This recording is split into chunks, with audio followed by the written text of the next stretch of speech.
Wonderful. Okay, here we are in the storytelling by and for adults session on Monday, July 5th, 2021. And our first storyteller is Dimple. Please, Dimple, introduce yourself. Tell us where you're telling from and introduce the story. And please tell us a story. Sure. Thank you, Eric. Good evening, everyone. My name is Dimple Tahilramani, and I'm telling a story from Pune, India.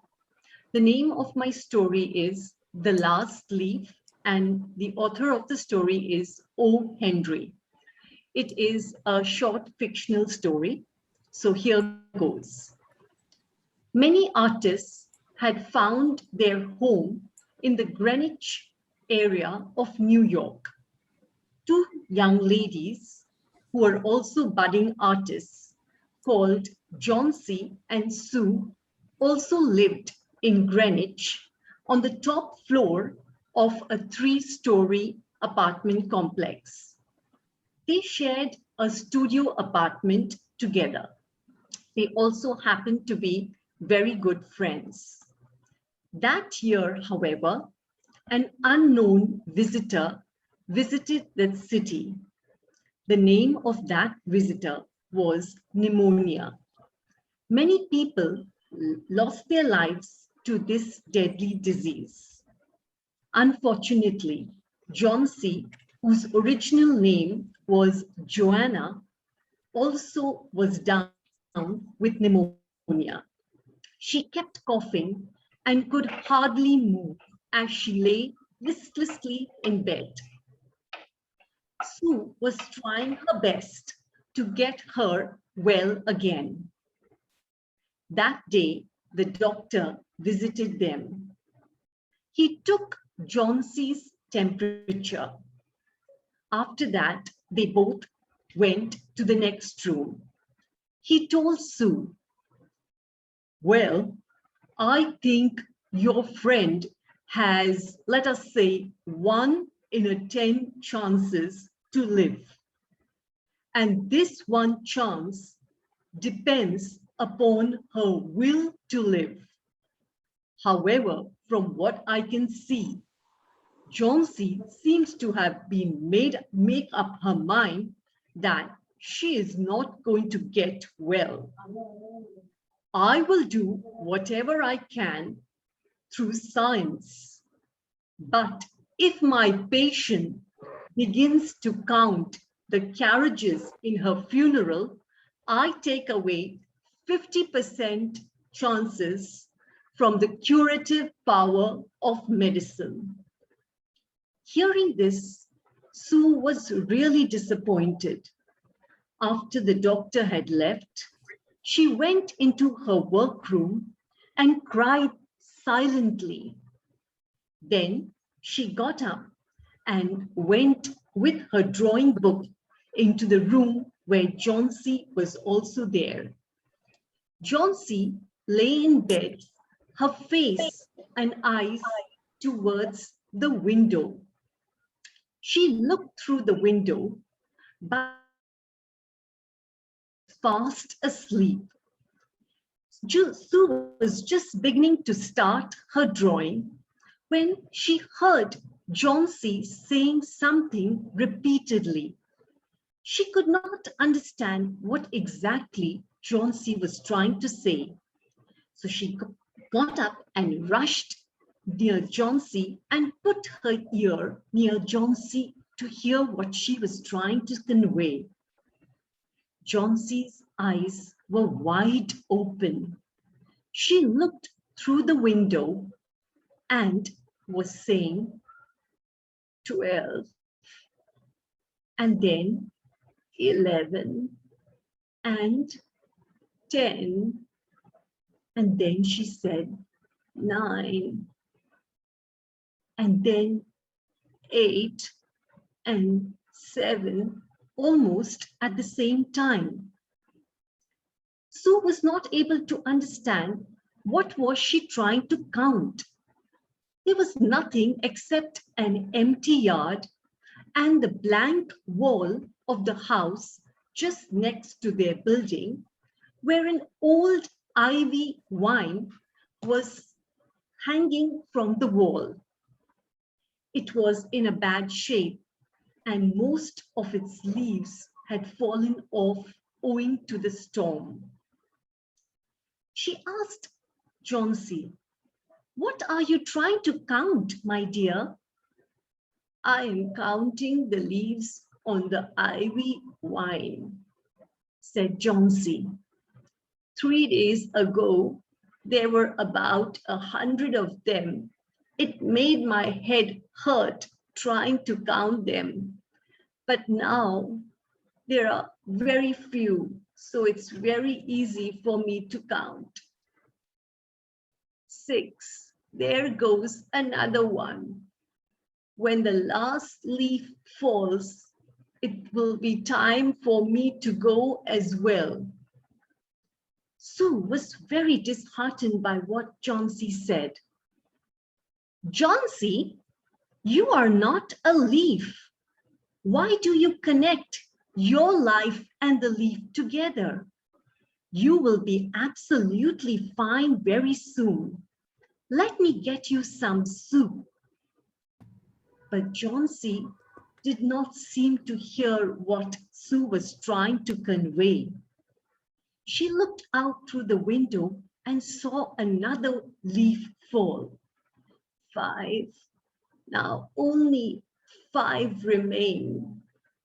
And I'm waiting for the last one to fall tonight.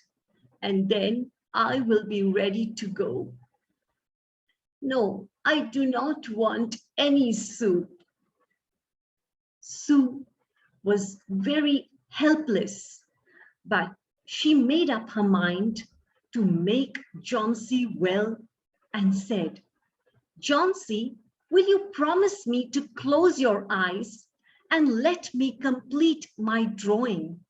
I need to hand this over by tomorrow morning. I'm going down to meet Mr. Behrman, who will be my model for this particular illustration." Budding artists had to make a livelihood by making illustrations for magazines. Johnsy closed her eyes and lay in bed as a fallen statue.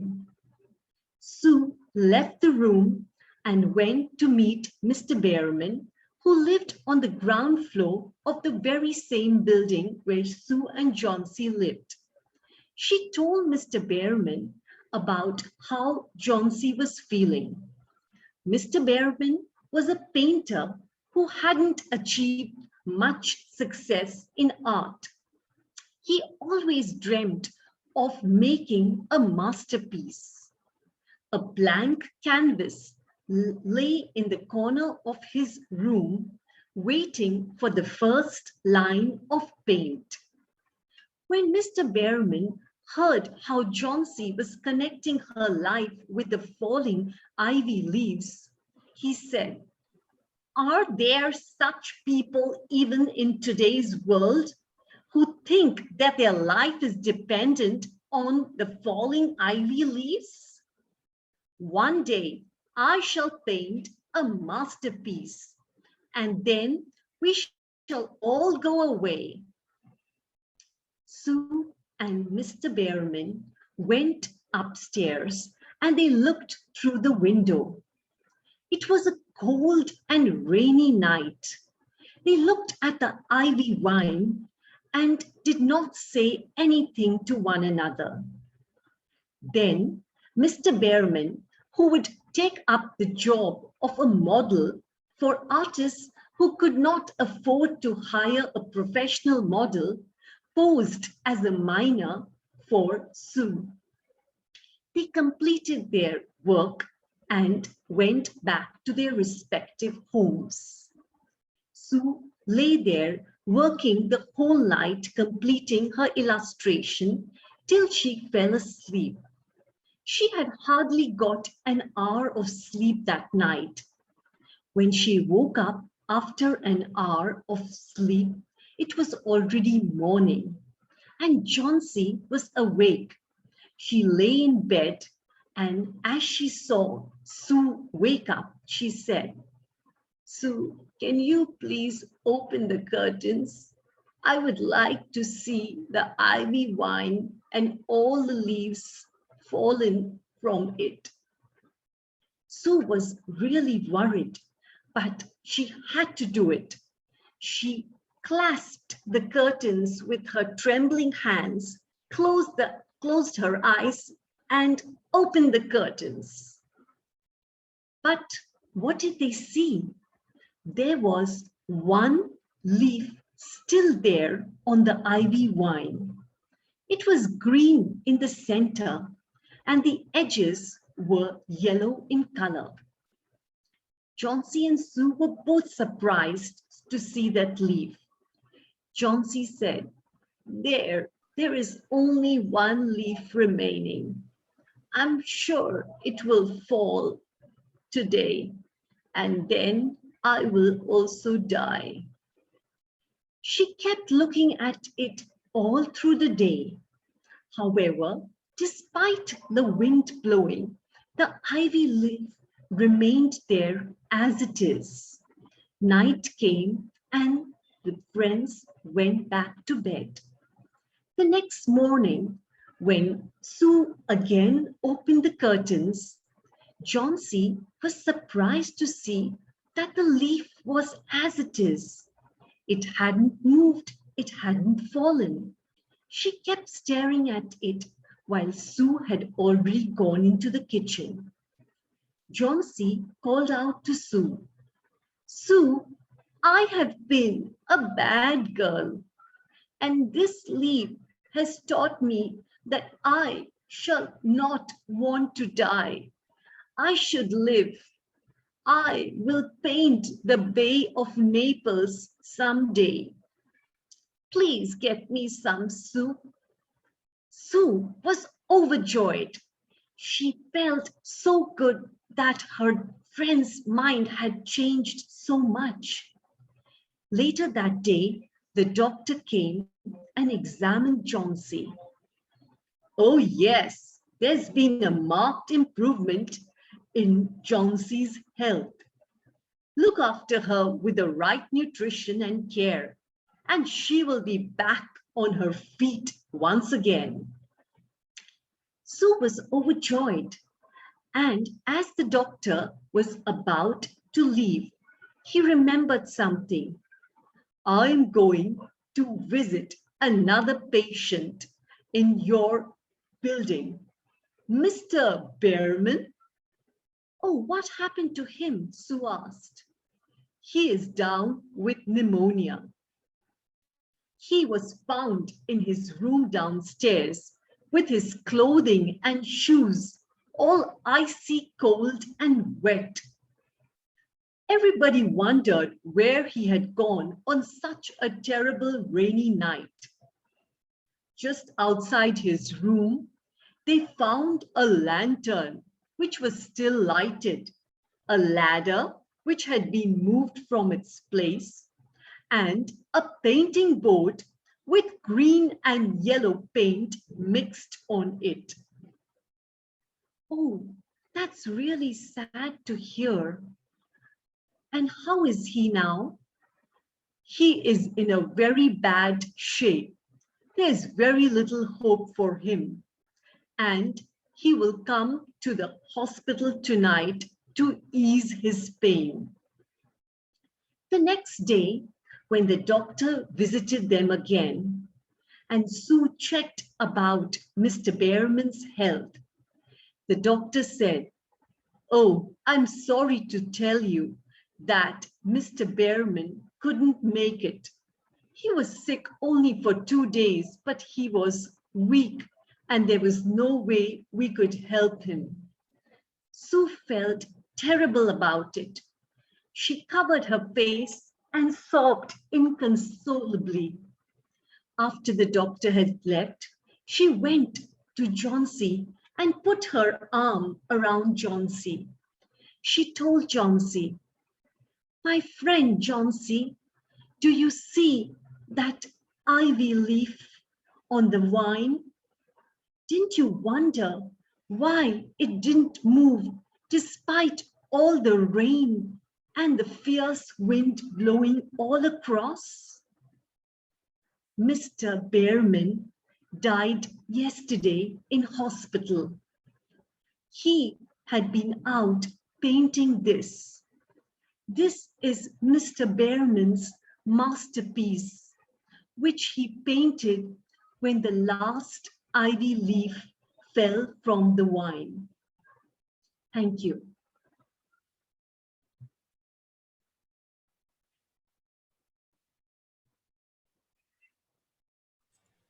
Okay, thank you very much. Thank you, Eric. So he had painted the leaf, is it? Yes, he had painted the leaf just before he died. He always wanted to paint a masterpiece. And when he felt that John C. was going to die just because of the leaves, he went out in the rain and he painted the leaf only so that she could live. Yes, he sacrificed himself. Yes, he did. So where did he paint the leaf on her window? No, he painted it on the wall where the ivy vine was hanging. Ah, so it gave the illusion of being a leaf. Yes, yes. So then how did the lady respond when she came to understand what happened, right? Yes, her friend told her, and I'm sure they both were very, very sad, and they really cried together, I guess. This was the end of the story, but I guess they cared for Mr. Behrman so much, and definitely it made a big impact on them that he had helped John C. and saved her life. So maybe John C. Accepted it, and what a sad story. But that is a certain type of masterpiece, right? To affect somebody so deeply. Yes, yes, yes. Anybody, any thoughts about the story? Please turn on your mic if you want to say something.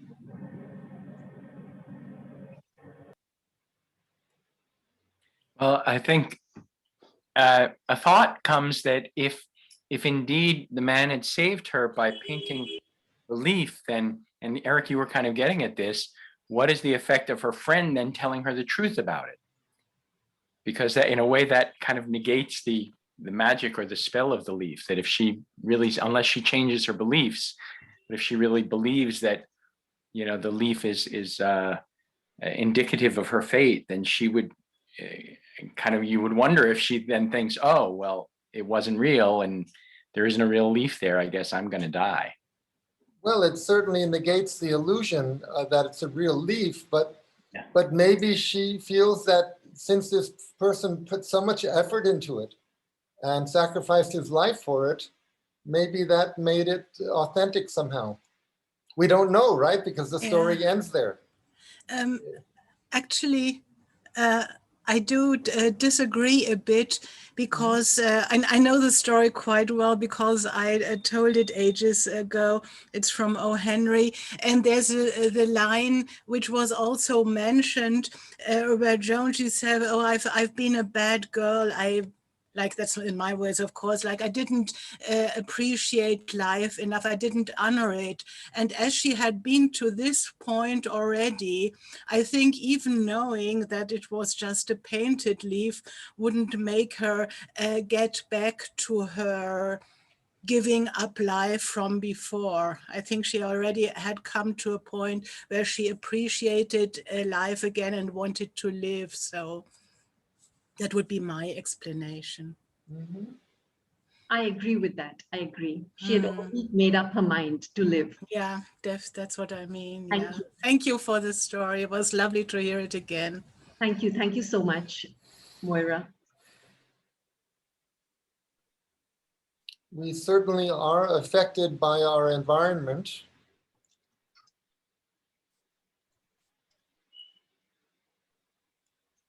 Hi, this is Lena. Mm-hmm. This is Lena. Yes, go ahead. Yeah. I also know this story. It's a very famous story, nicely told, Dimple. About the topic, the point that came up is like when we are not in a good physical state, we are going through some difficulties, then it becomes very easy to kind of give up. And emotionally, also, we slide into a state which is not very positive. So he understands that, okay, she is. Uh, unnecessarily tying her own fate with the leaves, and he understands and he paints that, and it gets her out of that particular phase. So one part is correct, unless she changes her beliefs, that is correct. But if we just look at it as a phase that she just comes out, then he has done the trick and he has been successful. Yes, true. Thank you, Lena. Thank you, Dimple. Nice Thank you. story. Nice narration. Thank you so much. Galen?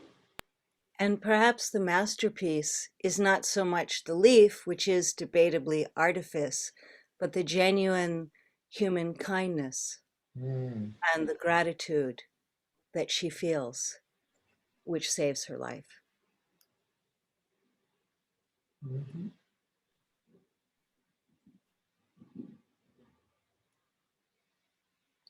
Okay. Wonderfully done. Does anyone want to say anything else, or shall we move to the next story? Somebody has written in the chat, it is a story of hope and human kindness and response to human kindness, as Galen just said, that somehow that response countered the issue of the actual leaves falling. Good. Let me just see if there's any other chat. Okay. Okay, we are now coming to our second storyteller. Jackson Gillman needs no introduction. A world famous storyteller. I'm very honored that you're here to tell a story. So please introduce yourself properly and tell us where you're telling from, and please tell us a story. Hi, I'm Jackson Gillman. Looks like I'm the token Westerner in this gallery tellers today, but I'm honored to be here. And I want to thank Dimple for that story because I hadn't read that since I was in high school about 50 years ago, and it made a big impression on me, and I think it turned me on to O. Henry and storytelling in general. So, Thank you. so I live near Cape Cod in Massachusetts, and I tell a first story. I realize there's going to be a little bit of a cultural gap here, and I'm not sure how many people here are familiar with the game of telephone or grapevine, where you tell a story and it goes. So I think, all right. Well, my children had learned about the game of telephone when they were really small, and they had never tried it before, and they were really excited to try it.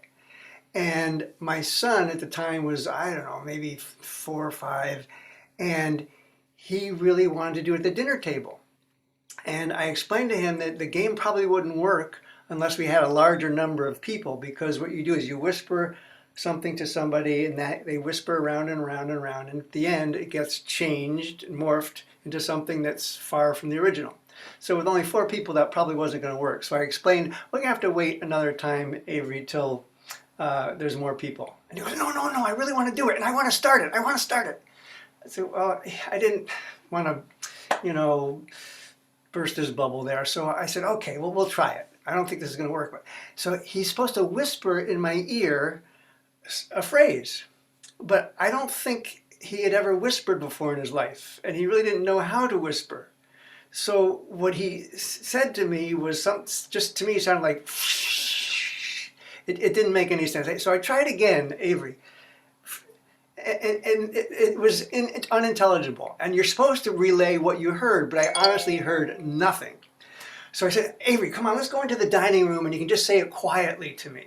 Okay, so we go in there, close all the doors. There's no way anybody from the kitchen can hear this. And then he quietly says, I still was hard to hear him, but I got some consonants and I got something, and I tried to put it into words, and the best I could come up with was evil wayward walks my ox. But I thought, this is great because I've already messed up whatever he tried to tell me, and the game is going to work. Yay! So I in turn whispered that to my wife, and she whispers what she heard from me to my daughter.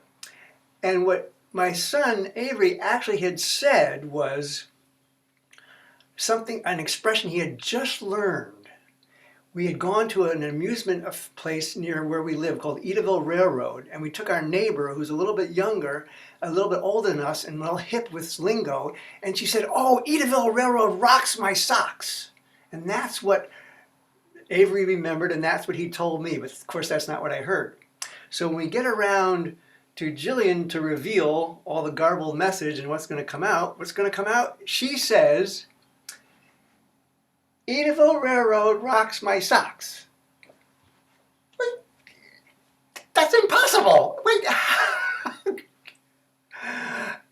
Well, she has a musical ear, and she heard the meter of that, da da da da da da da da, and somehow she, I think in the whole history of the game of telephone, never has the message been healed as it went around.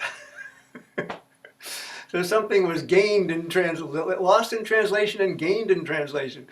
Anyhow, that was a fun experience that my family had with our first round of telephone. And it sort of leads into another game which might not be familiar with to some of you, but we'll find out. But first, I want to change methods, modes here. I'm going to do a little magic trick. And first tell you, I've got nothing up my sleeve. You see, I don't even have any sleeves. And there's nothing up in my hat. See, and I'm going to do a little hocus pocus.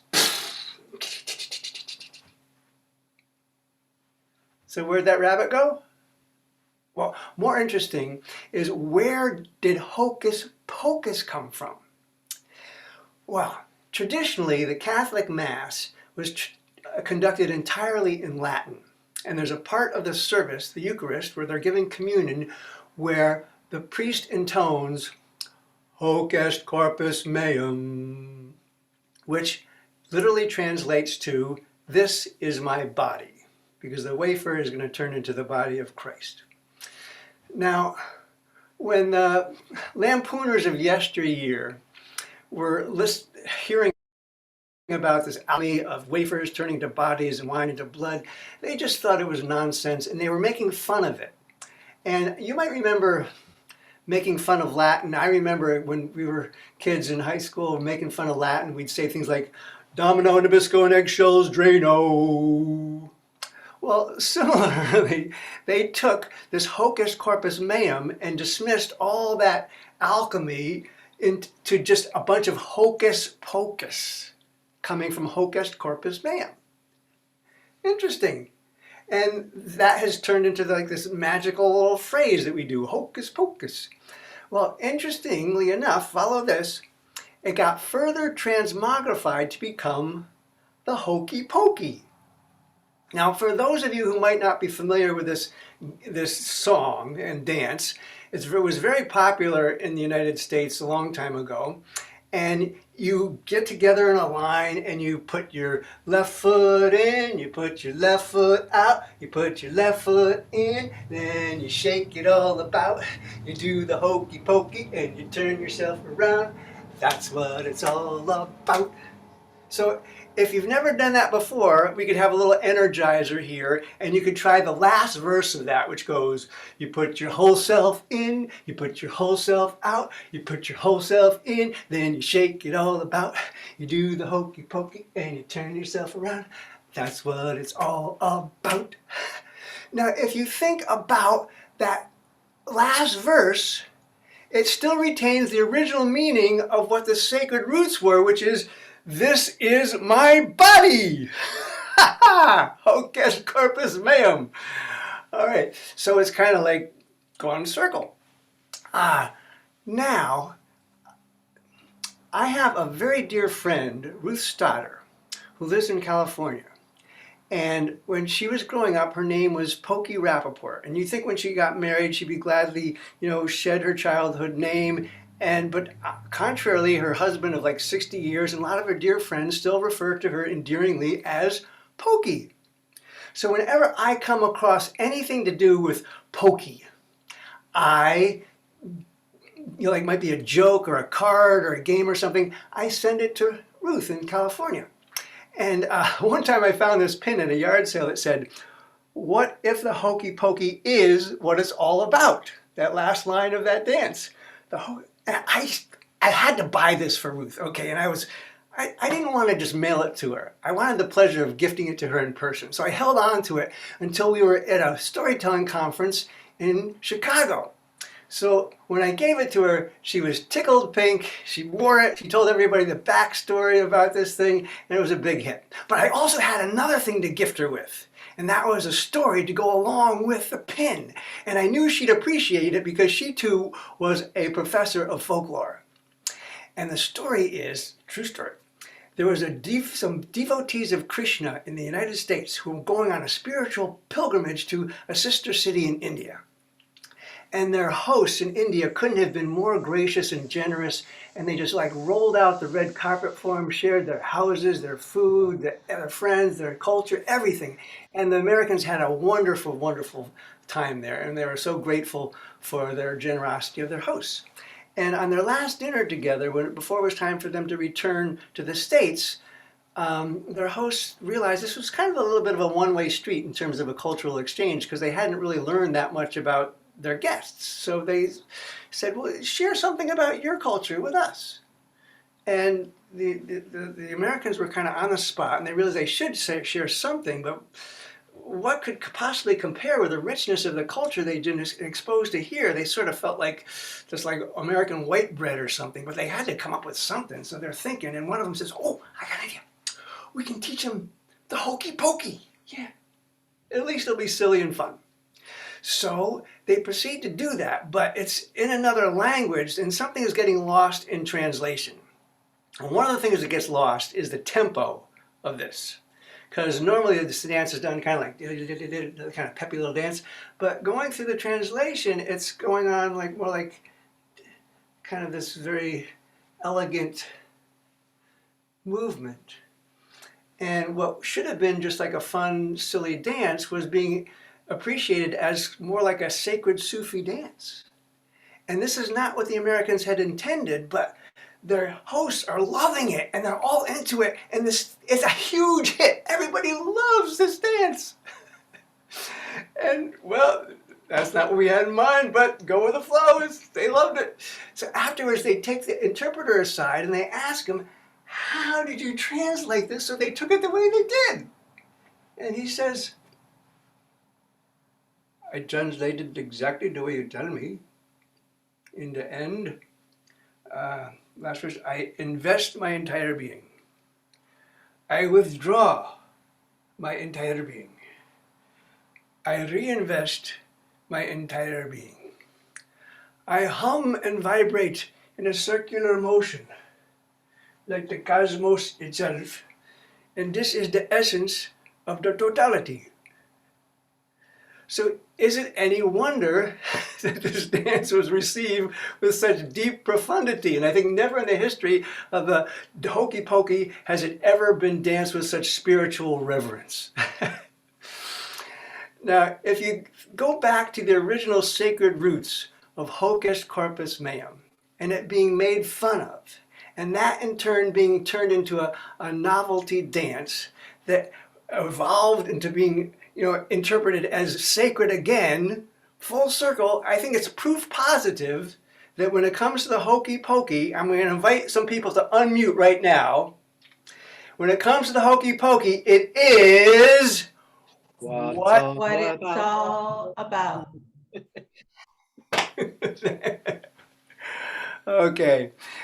Well, a little sidebar to this is there's a guy who's credited with writing the Hokey Pokey. His name was Larry Laprise, and he had a bunch of hits, little songs like that. And when he died in 1996, they had a party for him, and it wasn't like one of these solemn parties. It was more like what they do in New Orleans. It's a second line kind of thing. Everybody's dancing, and it was going great until at the very end. They tried to put his body in the casket, and first they put his left leg in, and well, that part isn't true, but the rest of it is. Anyhow, I just thought I'd put those two little stories together because there's something happened in translations. Okay, thank you very much. Yes, as some people know, I've studied folklore academically, and I'm familiar with how many children's songs and games have some bits and pieces of ancient rituals and some historical references, and then just some nonsense, just some fun. It's often a mix. And this seems to be the case with Hocus Pocus, with the Hokey Pokey.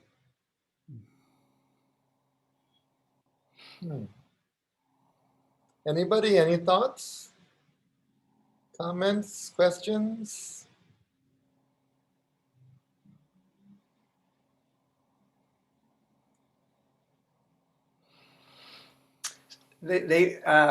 There was once a writing contest. You're supposed to take a classic thing and reinterpret it as if it was written by someone else, and somebody took the Hokey Pokey and wrote it as if Shakespeare had written it in that day, in his day. And since it's related, I'll share this with you. The same version interpreted by the master. O proud left foot that ventures quick within, then soon upon a backward journey live. Anon once more the gesture, then begin. Command thou sinestral pedestal to writhe. Commence thou then the hokey poke. Ooh, a mad gyration, hips in wanton swirl. Oh, to spin, a wild release from heaven's yoke. Oh, blessed dervish, surely canst go, girl. The hoke, the poke, banish now thy doubt. Verily I say, 'tis what it's all about. The hokey pokey Shakespeare style. I've never had a chance to actually tag that story with that version, but I thought it'd be fun to try. Hi, May- Jackson. This Go is ahead. Tina here.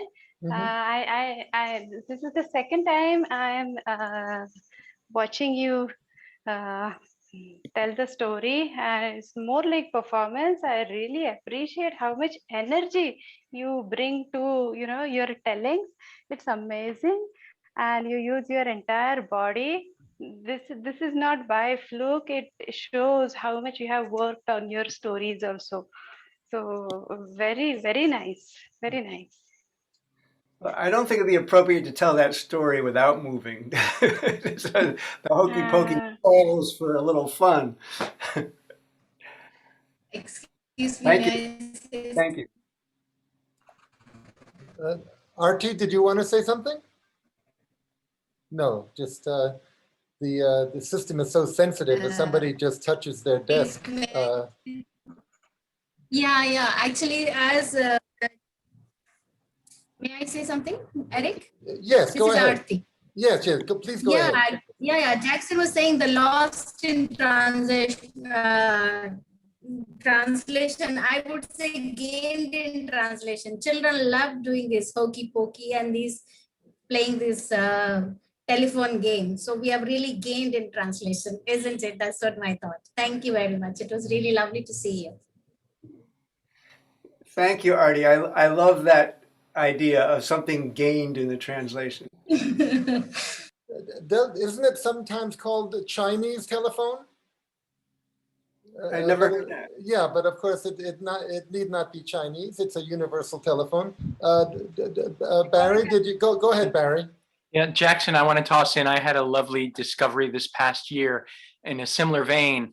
I was doing some work with some second graders or third graders, and drama work, and we were their curriculum was about fossils, and so I found a book about a young paleontologist named Mary Anning, who lived in England on the southern coast of England in the early 1800s. And when I do work with kids this age, I often start, coming from a theater background, with a little warm up. And so we move our bodies, and then I get them to vocalize, and we do what we call tongue twisters, like unique New York, and red leather, yellow leather, and she sells seashells by the seashore, she sells seashells by the seashore. And then we got to the lesson, we read the book to them, and we acted out parts of it.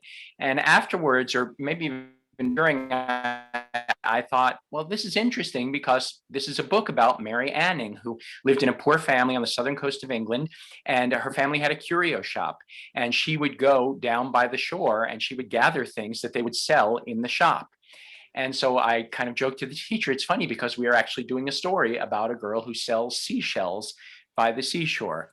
And of course, lo and behold, I did my research and found out that there was someone who wrote a song in 1908 about Mary Anning, who had lived a century before, and the song was "She Sells Seashells by the Seashore." So it was no accident.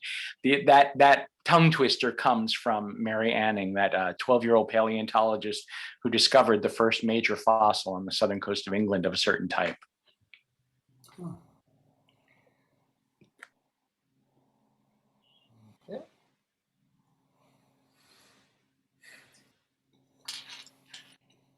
Okay.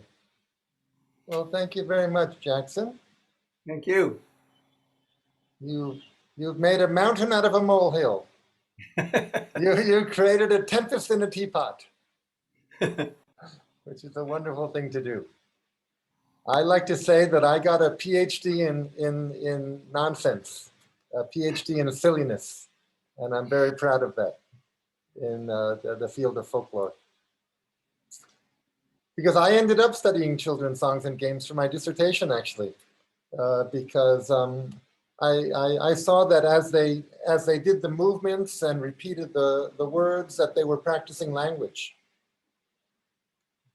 So I was looking for similar activities here in South India, and I found some. Okay, anybody else? Any thoughts, or shall we move on? Very good. Okay, our next teller is Ramya. Ramya, are you Hello, ready? Eric. Yes, and Yes, this is I am. going to be a change of pace, right? You're going to tell a fairy tale. Yes. Very good.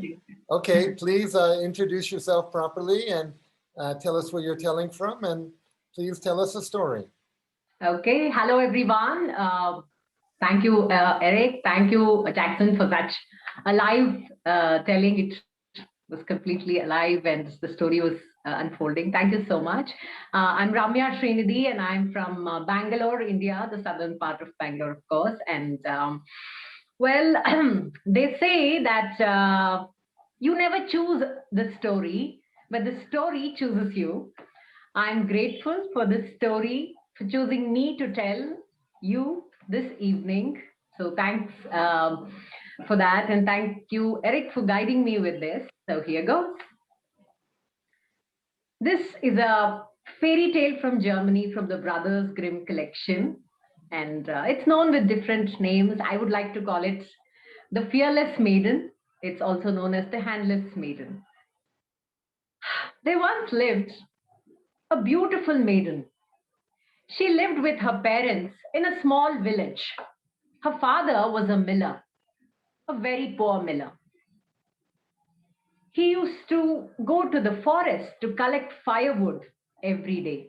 They hardly had enough to make ends meet. One day, when the father, the miller, went to the forest, and as he was collecting firewood, he heard the ruffling of the dry leaves. And when he looked up, he saw a very strange looking man. The man bent down to the miller and said, "What good is this firewood, miller?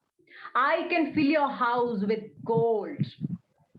If you give me what lies behind your old mill now." Well, the miller thought for a while. What was behind his old mill was just an apple tree, and he was okay to cut it off. He made a deal with the stranger, he shook hands, and he got back home. When the miller came back home and told this to his wife, she said, "You fool! You have made an agreement with the evil himself, because what was behind our old mill was our daughter. And that was the evil with whom you have made a deal." Well, 1 year passed. There was no sign of the strange man. The second year passed. Nobody came. The third year was almost coming to an end. The miller and his wife had forgotten all about it. They had started to use up all the gold. Just then there was a knock at the door, and there stood the strange man. "I'm here to collect what is rightfully mine," said the evil. "Send your daughter with me, miller," he said. Well, the beautiful maiden had just finished having her bath. She was wearing a white dress, and she walked out of the house, and she walked into the house. The strange looking evil took one look of this maiden and said, "She's too clean. I cannot take her. Do not give her any water, and I'll be back the next day." And he left. She was not to be given any water to have her bath, to clean herself. Well, when the maiden heard about this, she just fell down to the floor. She wept all night. The next day, when the strange man came back, and of course there was no water given for her bath, but her hands, they were wet clean. "Ah, I cannot take her," he said. "Her hands are too clean. Cut off her hands, miller, and I will be back tomorrow, or it will be you whom I will be taking," said the strange man, and he left. Well, a word is a word, a promise is a promise. The young girl lifted her hands, and the miller, in one blow, cut off the hands of his daughter. She stood there. She fell down on her knees next to her cold hands, and she wept into the stumps of her hands. Not sure if she was crying out of pain or out of betrayal. The next day, when the evil came back, he saw that the stumps of the hand was so clean that he could not touch her again. And as it may be, there were only 3 chances for him to take the maiden. And he said, "I cannot take her anymore," and he left the house. The mother ran to her daughter. She embraced her. The father asked for her forgiveness. He said, "We will take care of you. There is enough gold in the house to keep you in luxury for the rest of your life." The girl stood up. She thanked her parents for all the life that they had given her. She said the time had come for her to leave. She got the stumps of her hand tied to her back, and she left. She said she was now on her own. She wanted to take that journey where life would take her, the journey and the people that she would meet. And she left. She walked through the meandering paths of the forest, wandered for day and night. And without her own hands, she could not even feed herself, and she was so hungry. Well, soon she saw herself in front of a beautiful peach orchard owned by the king of that place. With great difficulty, she managed to enter the orchard and she reached out for these peaches, which were all numbered by the king himself. The tree bent down so that she could just feed herself through her mouth into one of those peaches. The next day, when the king came back and found one of his peaches missing, the gardener told us whatever he had seen. So the king waited the next day for this girl to come back. And when she came back again to feed on those peaches, the king confronted her. He came to her and he wanted to know what was going on. He looked into the maiden's eyes and he fell in love with her. She looked at his and she told her story. He wanted to marry her and she accepted. There was a beautiful wedding for the king and his newly wedded wife. A few days later, he even got silver hands made for his new wife. All was well until the day when the king had to go out for a war. He called his queen mother, asked her to take care of his wife, and if she gave birth to their child, he were to be informed, and he left for war. Well, a few days later, the maiden did give birth to a baby boy. The queen mother was delighted. A messenger was called and a message was sent to the king. As the messenger rode through the forest, he approached a river which he had to cross. At that bank of the river, he mysteriously fell asleep. Soon the evil was out there and exchanged the messages. And when the messenger woke up, crossed the river and reached the king, and the king read the message, and it said that his wife had given birth to an evil monster. He was shocked to read this. However, he loved his wife so much that he wrote a message which said, "Take care of my wife until I come back." The messenger rode back on the horse, and when he reached the river at the bank again, he fell asleep. The evil was quick to change the messages, and when he came back, and the queen mother opened the message, and the message said that his wife and his newborn child had to be killed, and their eyes should be kept as a proof of their execution. The queen mother, she was shocked to see this message from her son. And when this lovely maiden heard this, the queen and the maiden decided together that it was best in the interest of everyone that she were to leave the palace at once. She tied her child to her chest and she left the palace. She walked day and night again in the forest. After many days, she reached a hut which said, "Everybody lives here with joy and happiness." She knocked at the door and a very kind woman opened the door. She was delighted. She was delighted to see a warm smile of an old woman who took care of the maiden and their child.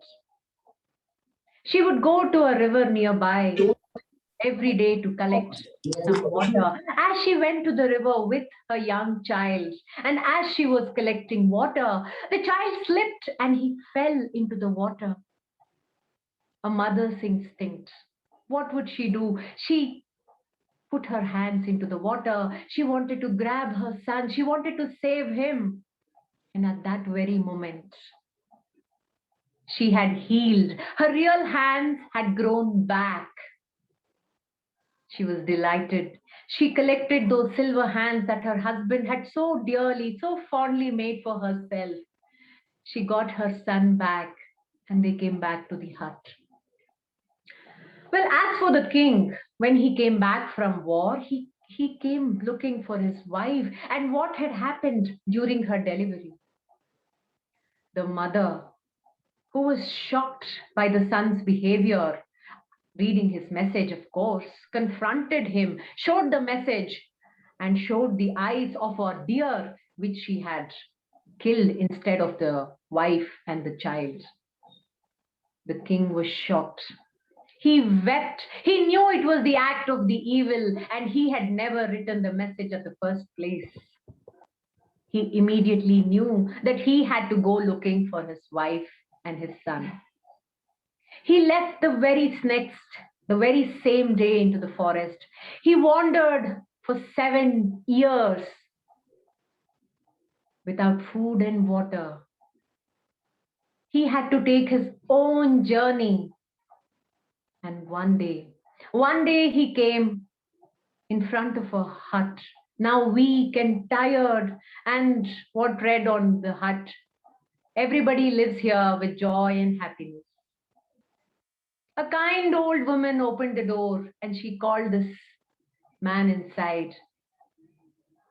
After she gave him something to eat and drink, she knew who this man was, and she introduced his wife and his son.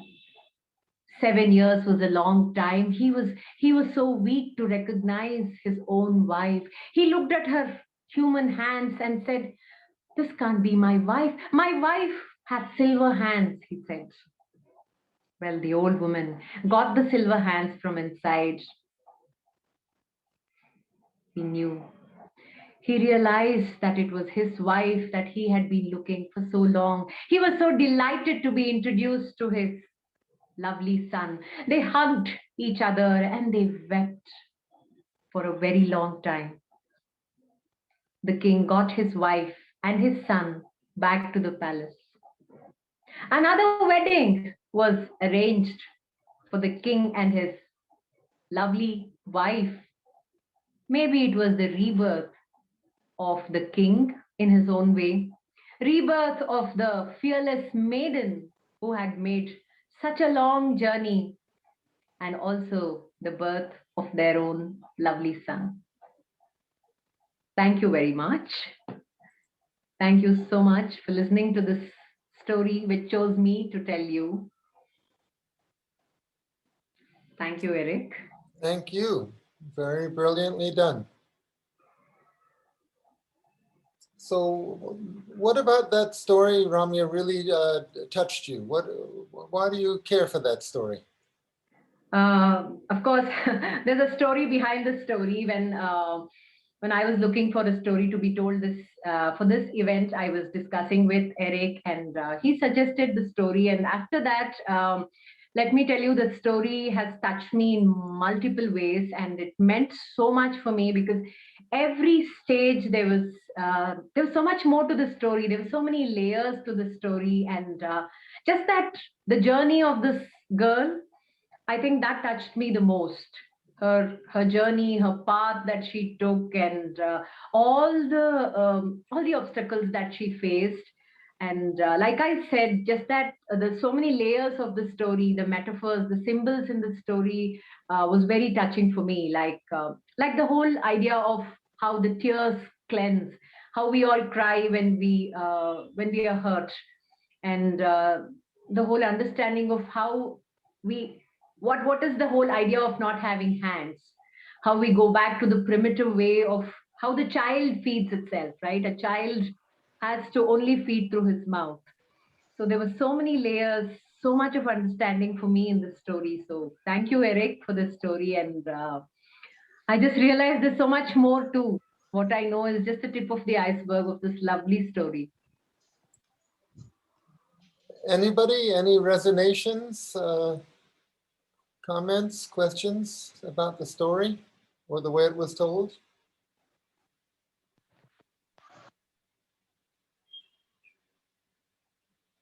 Thank you everyone.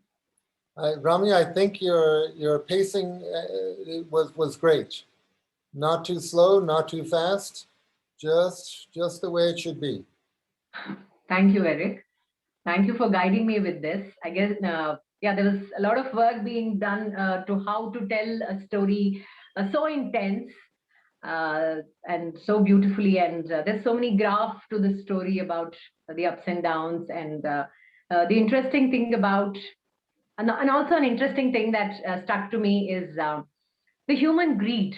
The minute there is an offer for some luxury, gold, it's a human tendency. Let me talk for myself. We jump to it, not even thinking what is that we are going to get in, what's at what cost, what is always that trade-off that we are doing. So very intense and lovely story, interesting work for me.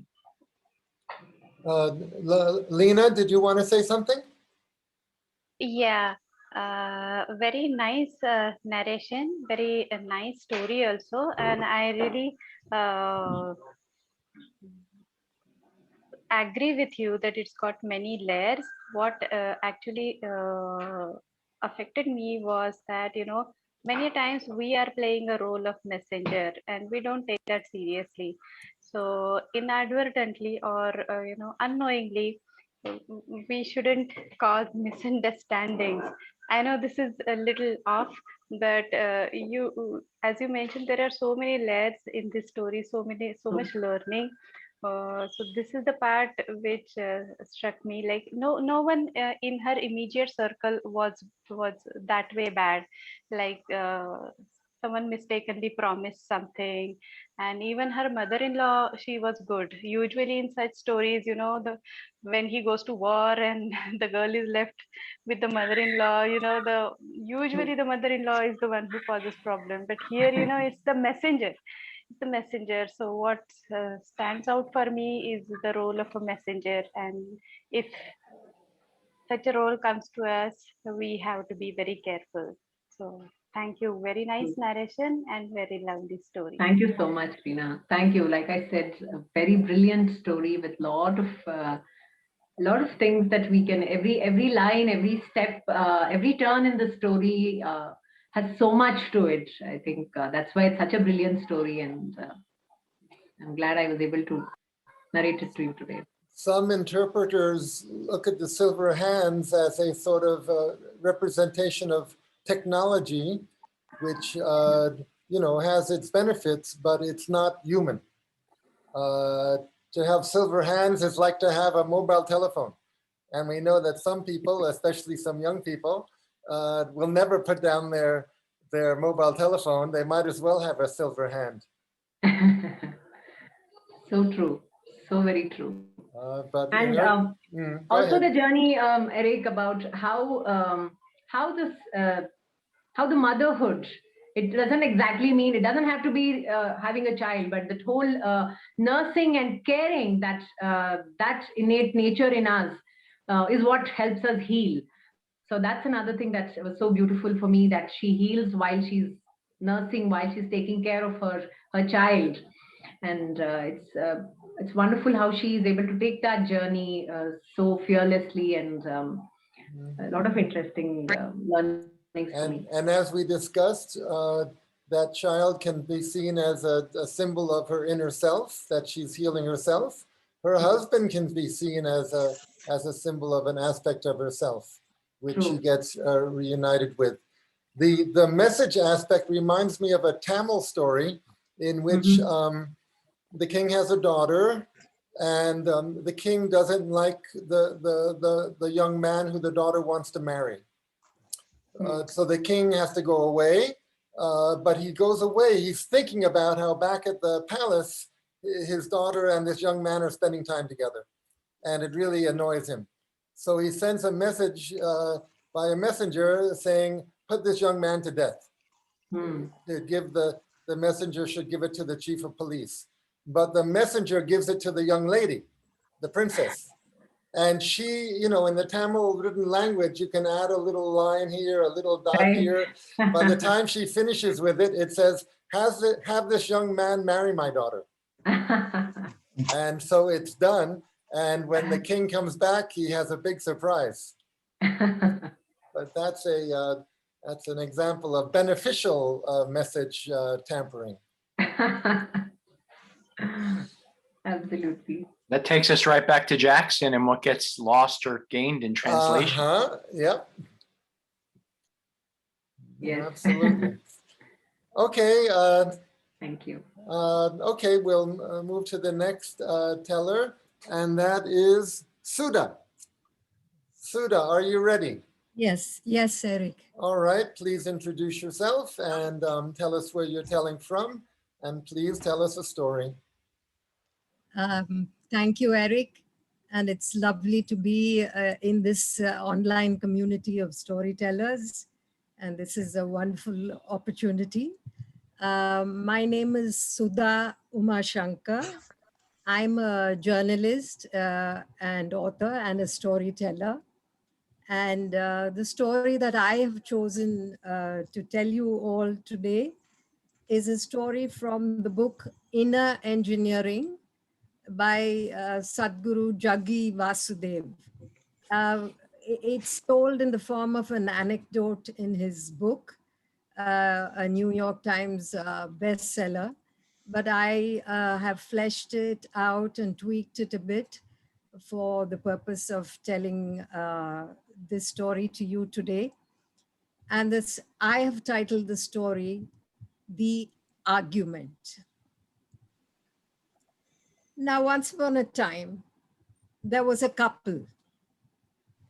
And like every other couple, they had their share of arguments. Some were small, some were medium, and some were really huge. Now, the small ones, petered out quite easily. The medium ones came with great potential of escalating into something quite big. But then if they stayed out of each other's way and remained watchful, it would pass over. And, given the routine of daily living that takes over, I think most of these medium-sized arguments just blow over. And then there are the big ones, the flaming rows that really gather a momentum of their own. Sometimes these disputes have been festering and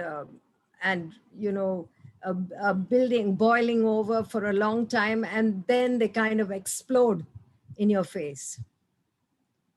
Or sometimes on bad days, a meaningless, a tiny little argument could blow up beyond all proportions. And that is what happened to this couple that particular evening. And the bone of contention that evening was who was going to lock the front door. Now, in every marriage, we have these problems, right? These arguments. Who will throw the trash out? Who is going to lock the front door? Who will start the laundry? Who will attend the PTA meeting? And so on and so forth. And that day, a decision had to be made about who was going to bolt and secure the front door. Now, the wife had had a pretty rough day that particular day, and she was bone tired. So she said, I'm really tired. Ever since this pandemic started, there's so many jobs that have just been added on, and therefore I think it won't do you any harm to just move your body and go and lock the front door. Now, the husband didn't take very kindly to it. And he thought, what is she trying to say? And so he turned around and said, you see, I may be working from home just now, but remember, before the pandemic, before the lockdown, I was commuting a long way to work, to and fro, and bringing home the bacon. And here you are telling me that I should lock the front door. There's no way I'm locking the front door. If the door has to be open, so be it, he announced. And so this little slanging match just grew bigger and bigger. And finally, the couple reached a stage where they were sitting on separate chairs. They were looking, elsewhere or staring into their cell phones. And there was complete silence. It was as if they just couldn't stand the sight of each other. And in this particular household, there was a way in which disputes got resolved. The one who finally spoke had to carry out that job. And so here there was a war of nerves. No one was willing to speak first. Either of the partners were not willing to speak up first, because then they would have to get up and bolt the front door. Well, as this impasse continued, a couple of burglars were passing by. And then they saw this house, the front door open, the lights were on. There was, they could see two people seated looking away from each other. There seemed to be some food on the table, and they were really curious. They were wondering what on earth is going on in this house. And so they decided to try out their luck. So they gingerly slinked in as if they were some, officials on their rounds or something. They walked into the living room. They surveyed all the curios on display, and being very light fingered, they sort of picked up a couple of valuables and put them into their pockets. And then they spotted something on the dining table. They took a couple of fruits from the fruit bowl. And they still found that the couple were not talking to each other. Then they decided to go to the wash basin, and they had a kind of water cooler conversation. And they signaled to each other and spoke in hushed tones and said, what on earth is happening between these two? What do you think we should do? Should we attempt something? And one of the thieves said, he said, I've got a machete, and I think I would shave off half of the man's mustache. This is a very Indian kind of treatment that is doled out to men. And the other man said, don't be silly. We can go for the kill. Now this lady is wearing some really precious jewelry. So we should just go and attack her and snatch the jewelry. So we'll make a real killing.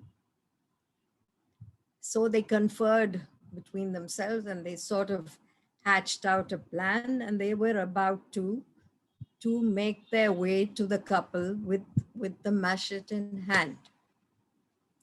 Now the husband had been watching this conversation from the corner of his eye, and he knew that they were up to something very, very dangerous. So he got up from his seat and quickly announced, he said, now I am going to bolt the front door.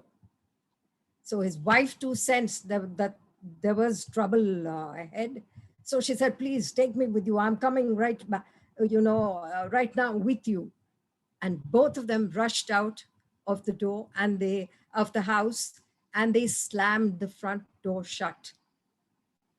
Now in this house, the door had an automatic lock. So when you shut it from the outside, it sort of secured itself.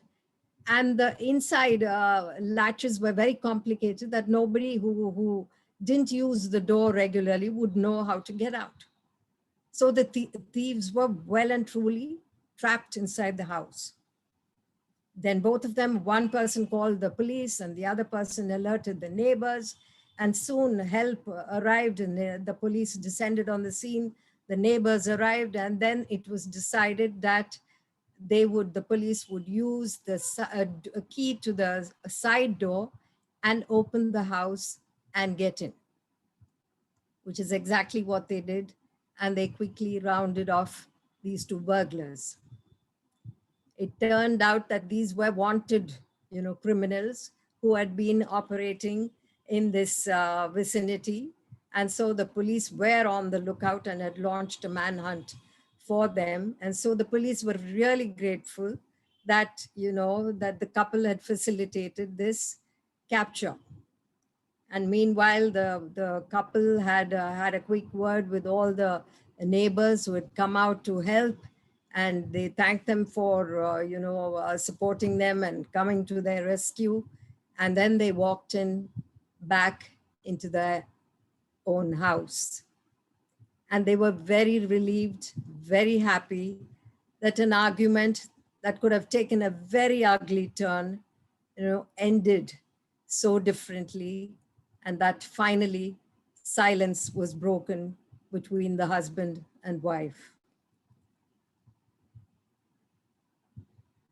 So that is a story, and I chose this story because one of the topics that Eric had indicated was conversations, an important conversation. So I chose this story because I thought, what happens when there is no communication or there is no conversation? It can, pan out quite differently. And so I tweaked it to the best of my ability, and this is what I came up with. Wonderful. Thank you so much. So is that a story that has been written by somebody, or is it something that... Eric, it's narrated in that book by Sadhguru Jaggi Vasudev. It's an anecdote that he has narrated. So I don't know if it's a story that happened or it's just something that he made up, but I thought it sounded reasonably believable. Well, it makes the point about the importance of communication. Yes, and resolving arguments before they assume a life of their own. Or Anybody? Any thoughts? Hi, this is Leena. May I? Go ahead. Hello, Sudha ma'am. And I have read this in inner engineering, and I understand how small it is. And you have added so many details, and you have actually added an end to that story, because where he tells it is to make a point, like how much we can stretch something out of proportion. But the details that you have added, you have made it complete, and it doesn't feel, if someone reads that and someone listens to the story, too many details you have added in a way that anything doesn't feel unnatural. So very nice, and I also loved your narration. Very clear voice. Thank you so much. Very nice.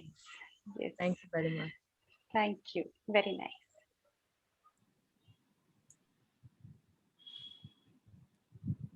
Sudha specializes in working with, I guess, either realistic stories or with, social issues, personal issues.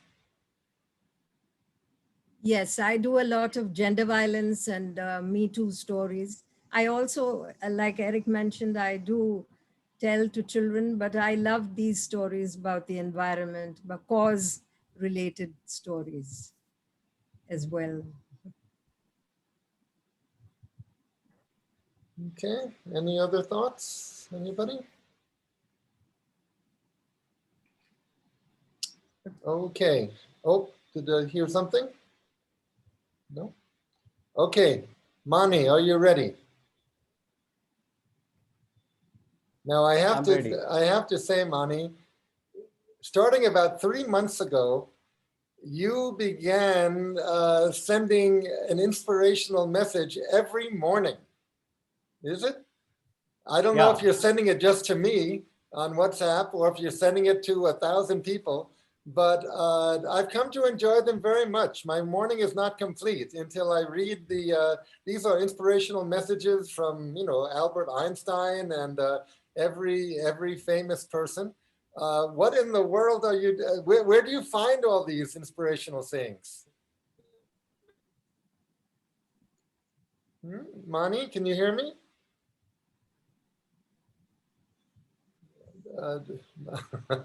I don't know if Mani can hear me. Yeah. Eric, I have a in WhatsApp group. I maintain a broadcast list. Yeah. Hello, can you hear me? Yes, yeah. Hello? Internet connection is having a little difficulty, but go ahead. Is there anything you can do to improve your internet connection?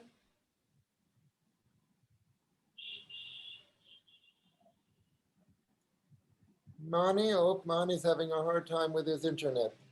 He's gone. Maybe he'll come back. Hello. Yes. Am I audible?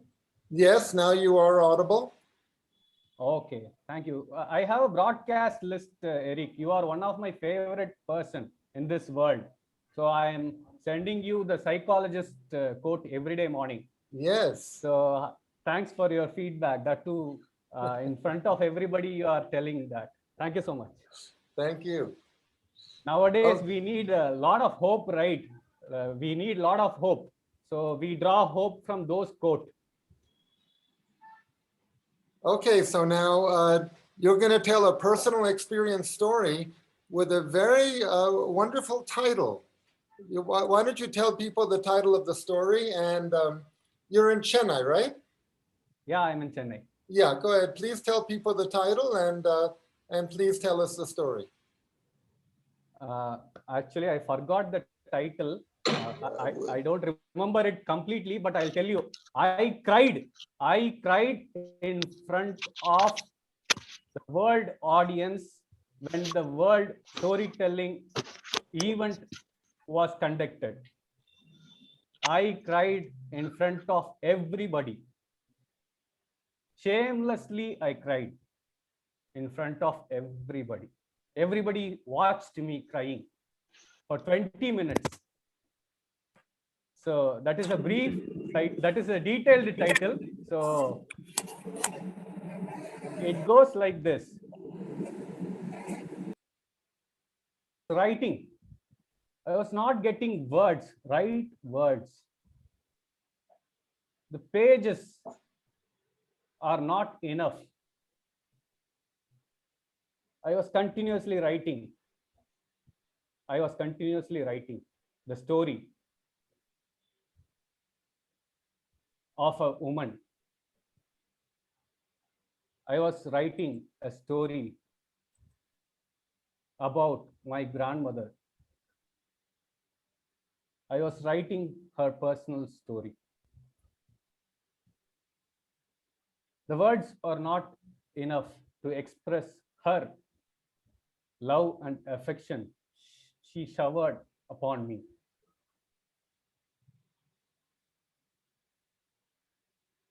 I was writing till 10:50 a.m.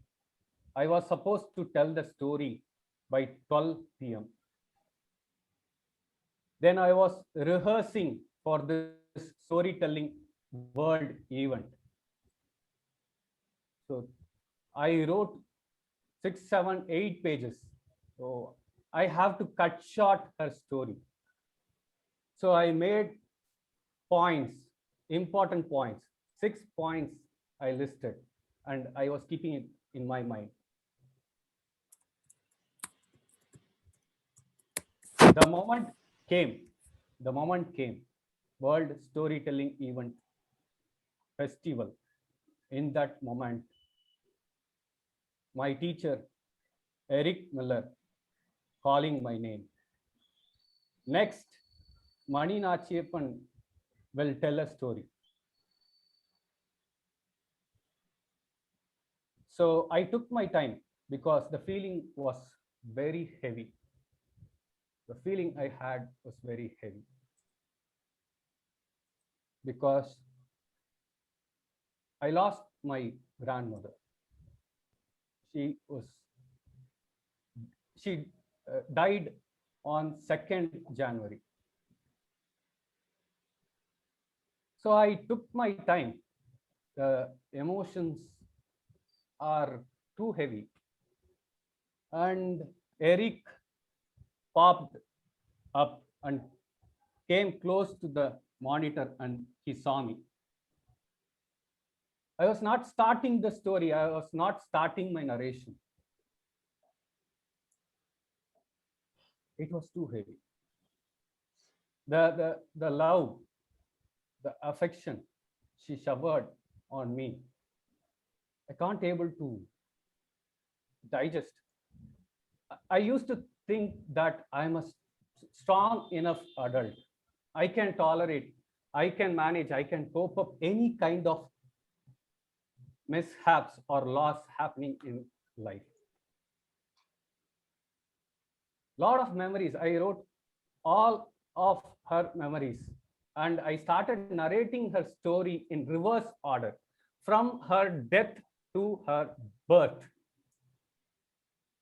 I still remember the moment I started narrating my story, one after the other, audience in the world storytelling event switching off their video because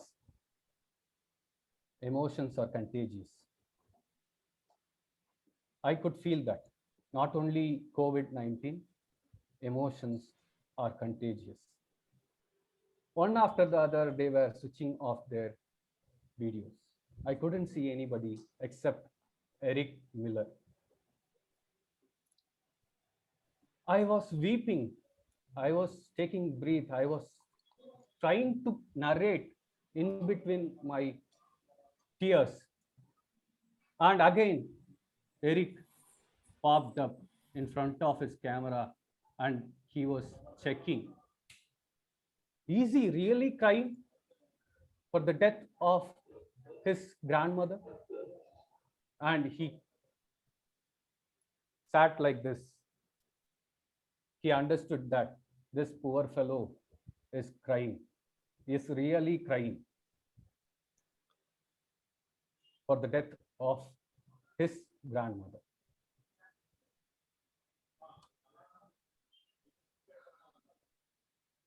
I was narrating her story and wonderful people like you, they were keep on sending messages in chat window. I'm not accessing to those messages. They were comforting me. I don't know whether it is right or wrong to cry before the unknown people, but I'll tell you, it is a safe game to try because these people will not come back tomorrow morning to my house and they will not laugh at me. They will not speak, they will not criticize about me. So I found this as a best place to vent out my emotion. My teacher used to say, Eric Miller, stories for healing. I really wanted to try that, whether this heals or not. But their patient listening, they allowed me to cry. They were listening for 20 minutes. And after completing my narration in between the tears, I saw the chat window and they were all comforting me. They were all saying me, Mani, stay strong, stay strong. Don't cry. Your grandmother will not like you that if you cry. People, the reason why I'm crying is because of that poor old lady. Her love. Nobody can fill that space. I'm still feeling heavy.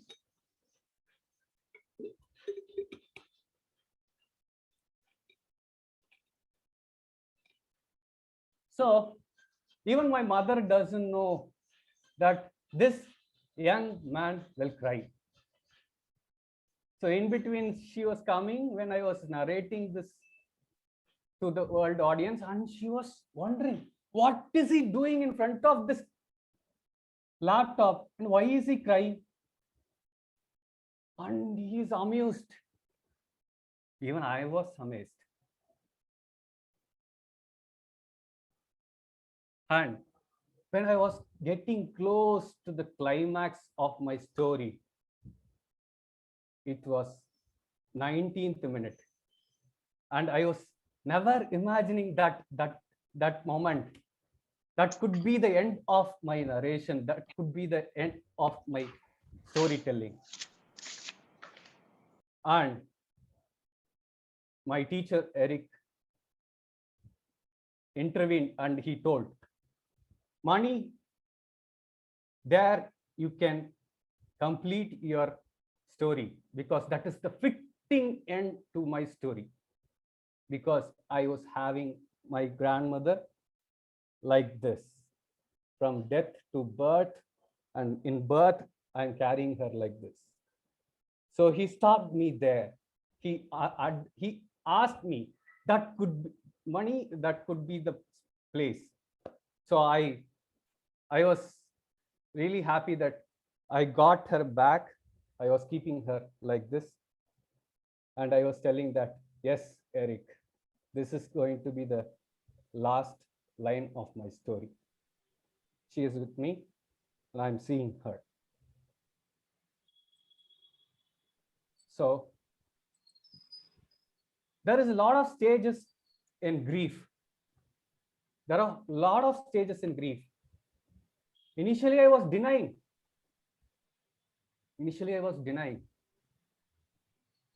But life is a bad teacher. It prepared me.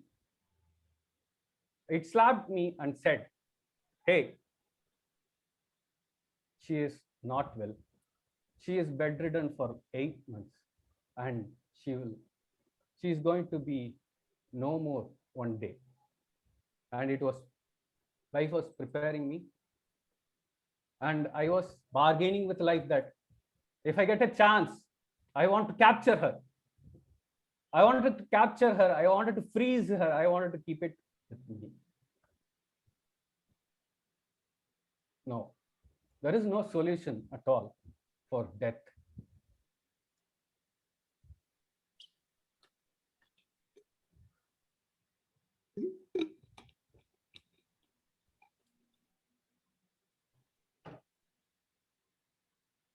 So I decided to tell a story on her. I wanted to write few pages about her. And those were the things which is going to remain with me.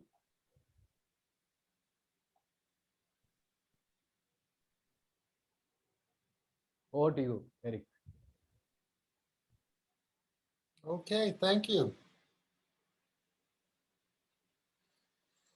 Yeah, sometimes we just need a good cry.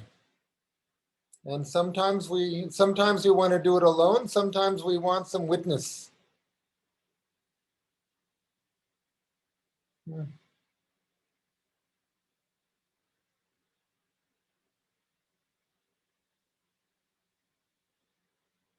I sometimes cry when I'm telling fairy tales.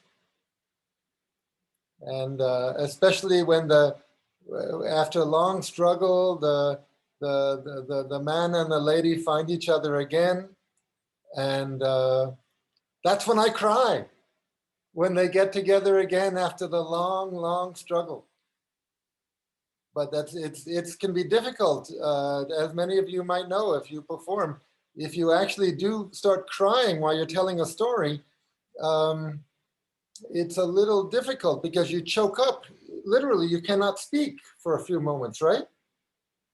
And yet you have to deal with this audience who is expecting a story.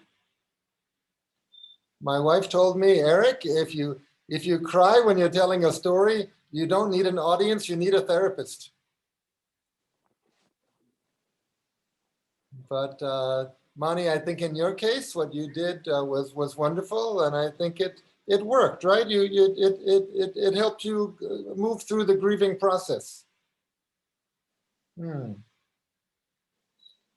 we have any other crying storytellers out there? Barry, have you ever been touched so much by your own storytelling that you got choked up? Yes? Yes, certainly from time to time. But what you're saying makes me think about how, excuse me, there are certain stories that no matter what, they always evoke that, whether it's a story I'm telling or a story that I listen to.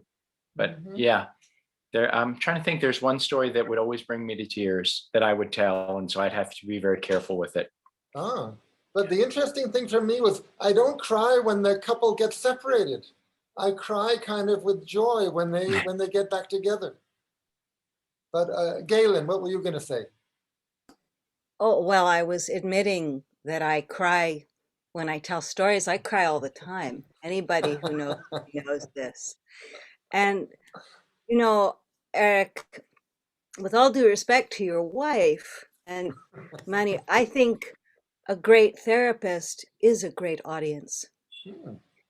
And I think a great audience can be a great therapist, because I think in telling our stories, in releasing them in a certain way, Mani, you gave her to us because now we know her, because we understand your love for her, but you also now are holding her. I have this image of you finding her, holding her. And I think because you speak of her this way and you went on a journey so interesting, your journey to take it from death to birth, that you yourself are rebirthing her because she now has a new home inside you and inside us where she will stay. And so I think your grief and your tears and your telling accomplished a great deal for you and for us, and I thank you very much.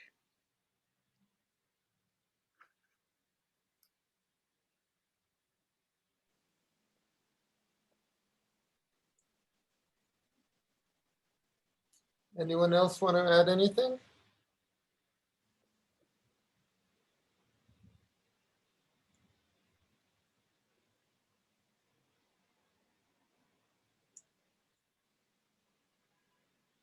Jackson, I see that something's on the tip of your tongue.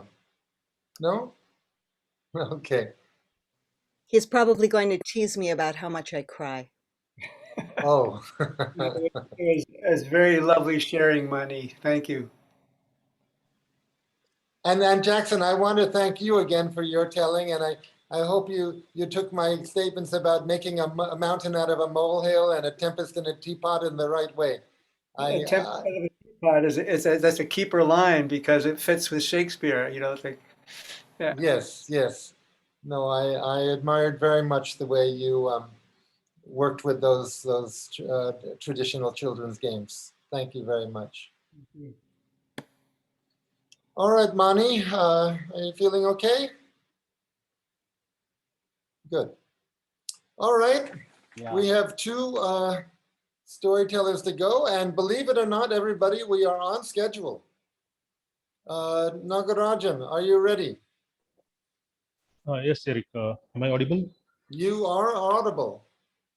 Yep, And thank you. Please introduce yourself and the story, and please tell us a story. Hi, everybody. This is Nagarajan here. I am from Chennai, and my passion is storytelling. But otherwise, I also sit in front of the computer working as an IT professional. Yeah, and I think in this pandemic time, I'm not supposed to tell the story.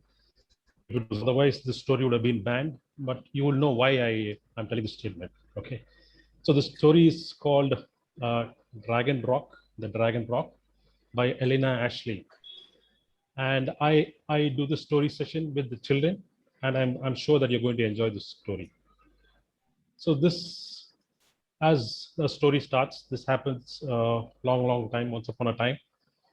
There was a beautiful village which was located between two valleys. Okay, and the small community were farmers who enjoyed their day. They just went about doing their farm work, came back, and afternoon they did take some good rest. And there were a lot of children who used to play around, be it hot, be it rainy, always outside, enjoying the big pine trees and the wild grass which used to grow up to the knees. So they used to raise their legs and walk between the grasses. So it was so, and there were a lot of wildflowers as well, and humming bees around. So it was a very good environment, and they had sufficient rains, and it was a quiet and happy village.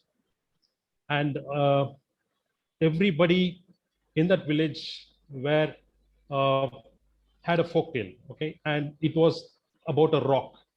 The rock was in almost in the center of the village, and it resembled a dragon.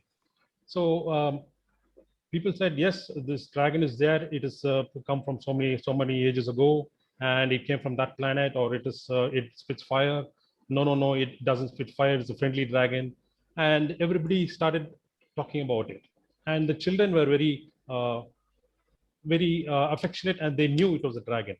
But people used to go wash their clothes on that, beat their dirty clothes on that, wash it on the rock, and they use the spark to cut away the wooden logs and all that. But nothing happened. The dragon didn't move, or the stone didn't move. So what happened? The children were running around and playing, and then the grandmas used to tell the story, and then they said, in times of trouble, the dragon would wake and make the village a wonderful lake. So this was being told for every generation to generation. So they knew that whenever there's a trouble, the dragon will wake up. So the following year, what happened is there were no rains at all. It was very dry, and people were very worried, and the farmers couldn't go to the fields. All the the flowers were all drying up and whooping down. So everybody was really worried, and there was no normal day in the village. And the dirty dishwater was used again to wash the clothes. The children couldn't wash their faces. They didn't look bright. But still, nothing could stop the joy from them. They're going on playing around. And the villagers slowly lost hope. They said, no, no, this is not a dragon. This won't help us. No, no, it won't bring us water to this village. No, this is not a dragon. This is just a rock. Okay. And but the children, right, when you tell one thing, they have a strong belief in that. So they said, no, this is the dragon. It will help us. No, no, it will help.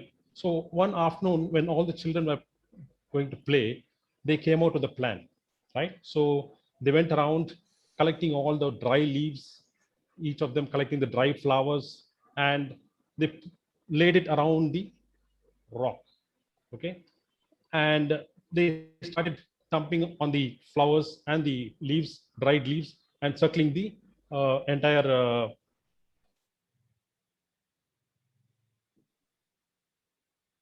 rock.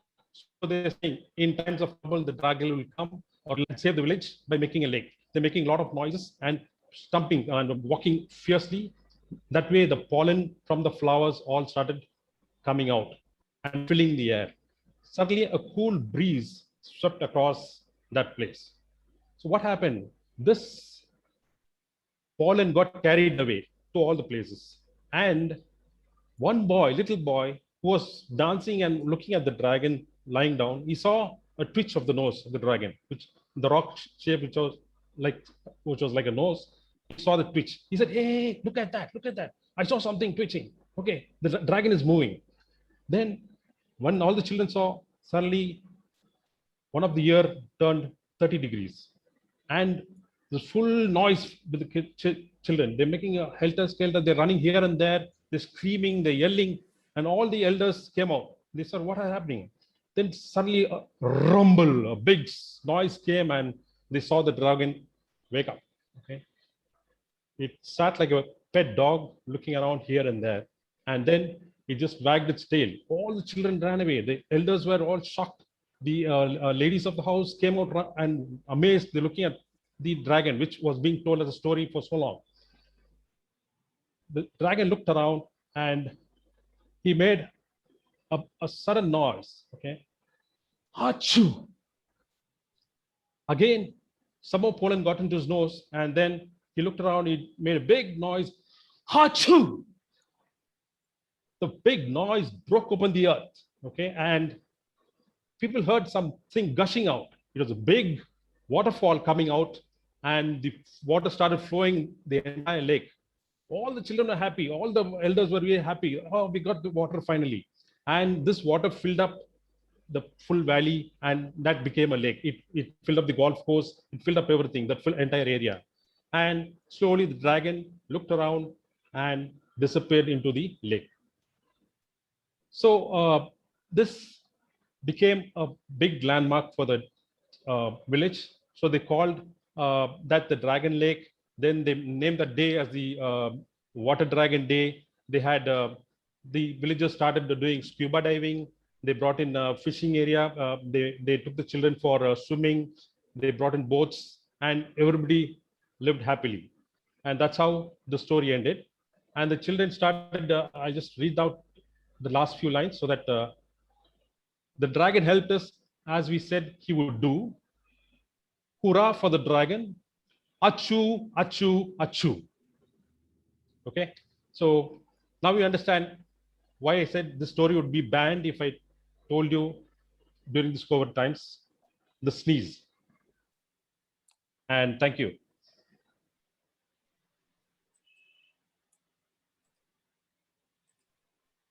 Thank you. You're saying it would be banned because of the sneezing spreading the pandemic. Mm-hmm. Yes. Okay, so what so is telling you the, go ahead. So while telling the children, I make them walk around, circle around like in the rock, singing the song and shaking your hands and say plucking flowers, and then make them walk around and then tell them the differences between an Eastern dragon and a Western dragon, and talk to them more about dragons. So what is this? What is the story really about for you? What is it about? What do you love about this story?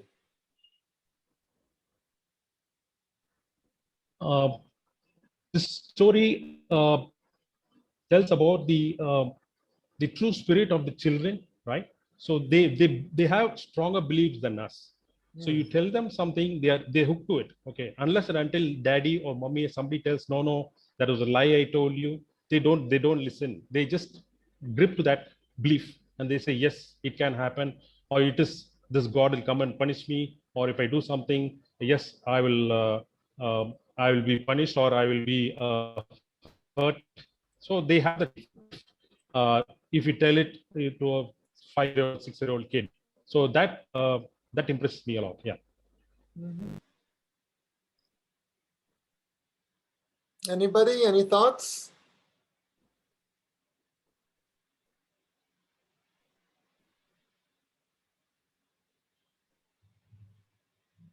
Nagarajan, what do you think? What does a dragon mean? What does a dragon represent? A dragon represents a mystical creature, right? So it's in mythology and it is attached to certain beliefs. In China, they say if it's a brown dragon, it saves the forests and the woods. If it's a blue dragon, it is related to water. Okay, it is in the water and it is related to water and it helps to preserve the water. If it is a red dragon, it is normally fire. Okay, it represents fire and it breathes fire, and it comes in in the stories as a savior of the Chinese people. In a lot of stories, it comes as savior or it comes as a guardian. Okay, that's why and the head of the dragon is normally could be a camel or it could be a lizard. With the body body also could be part of the dinosaur type. So and yeah, you have green dragon also, which take care of the forests. So these are some of the mystical dragons here in China, right? So it's very powerful, and it's of the earth, right? Yes, it's very powerful. Mm-hmm.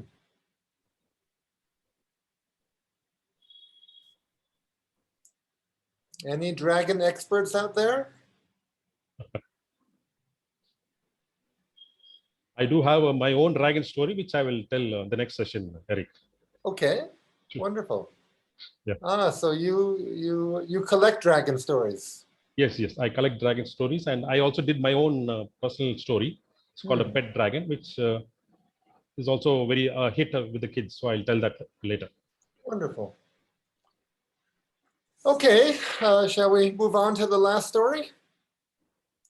Very good. Padma, are you ready? You got to Yes. turn your mic on. Good. Yes. Okay. Please introduce yourself fully and tell us where you are and tell us about your story, and please tell us a story. So the story that I'm going to narrate is titled Champa's Mobile. My name is Padma, and I am a member of the Chennai Storytellers as well as a member of MUST, which is Madras Academy of Storytelling. Storytelling is my passion, and I've also written some stories for children. My highlight is that I like to illustrate and paint for my own stories. That's the best part. Sometimes, even as I'm writing the story, imagining all the pictures that I'm going to represent come flashing by. So that's about me. So let's get into the story. Okay. And this story is based on an Indian context. So I'm hoping that people from the US are aware, because you've had so many Indian storytellers that I'm sure you will understand both the accent and also where it's stemming from or where it's coming from. Okay, here we go. After my husband and we retired, we moved into this small town and we started living in this beautiful ancient house of ours. At that point in time, my maid, Kamala, was 9 months pregnant and she was expecting the baby at any time. And so she decided to bring a temporary hand for me so that I could sail through the next 3 months without any problems. And that was the day I laid my eyes for the first time on this girl, Champa. She was so thin and frail. She looked like a mere child. And I wonder what she held on to tightly within the folds of her cloth.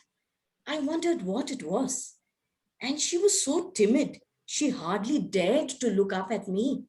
And so I thought I must ask Kamala a little more about Champa. And I asked, Kamala, who is this girl? I mean, she looks like a child.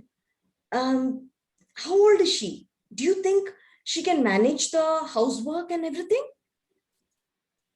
Kamala replied, Madam, she no child.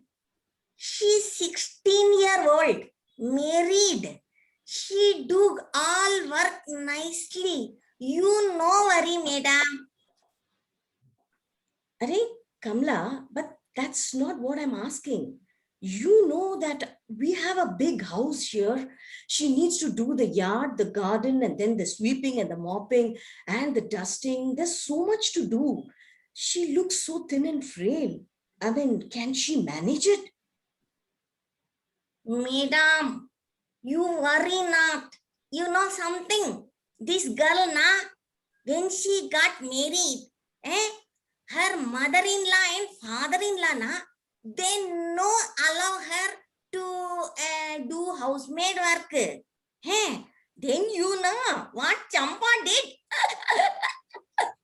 Champa, very smart girl. What she did, she buy 2 chicken. And outside the hut, she put coop.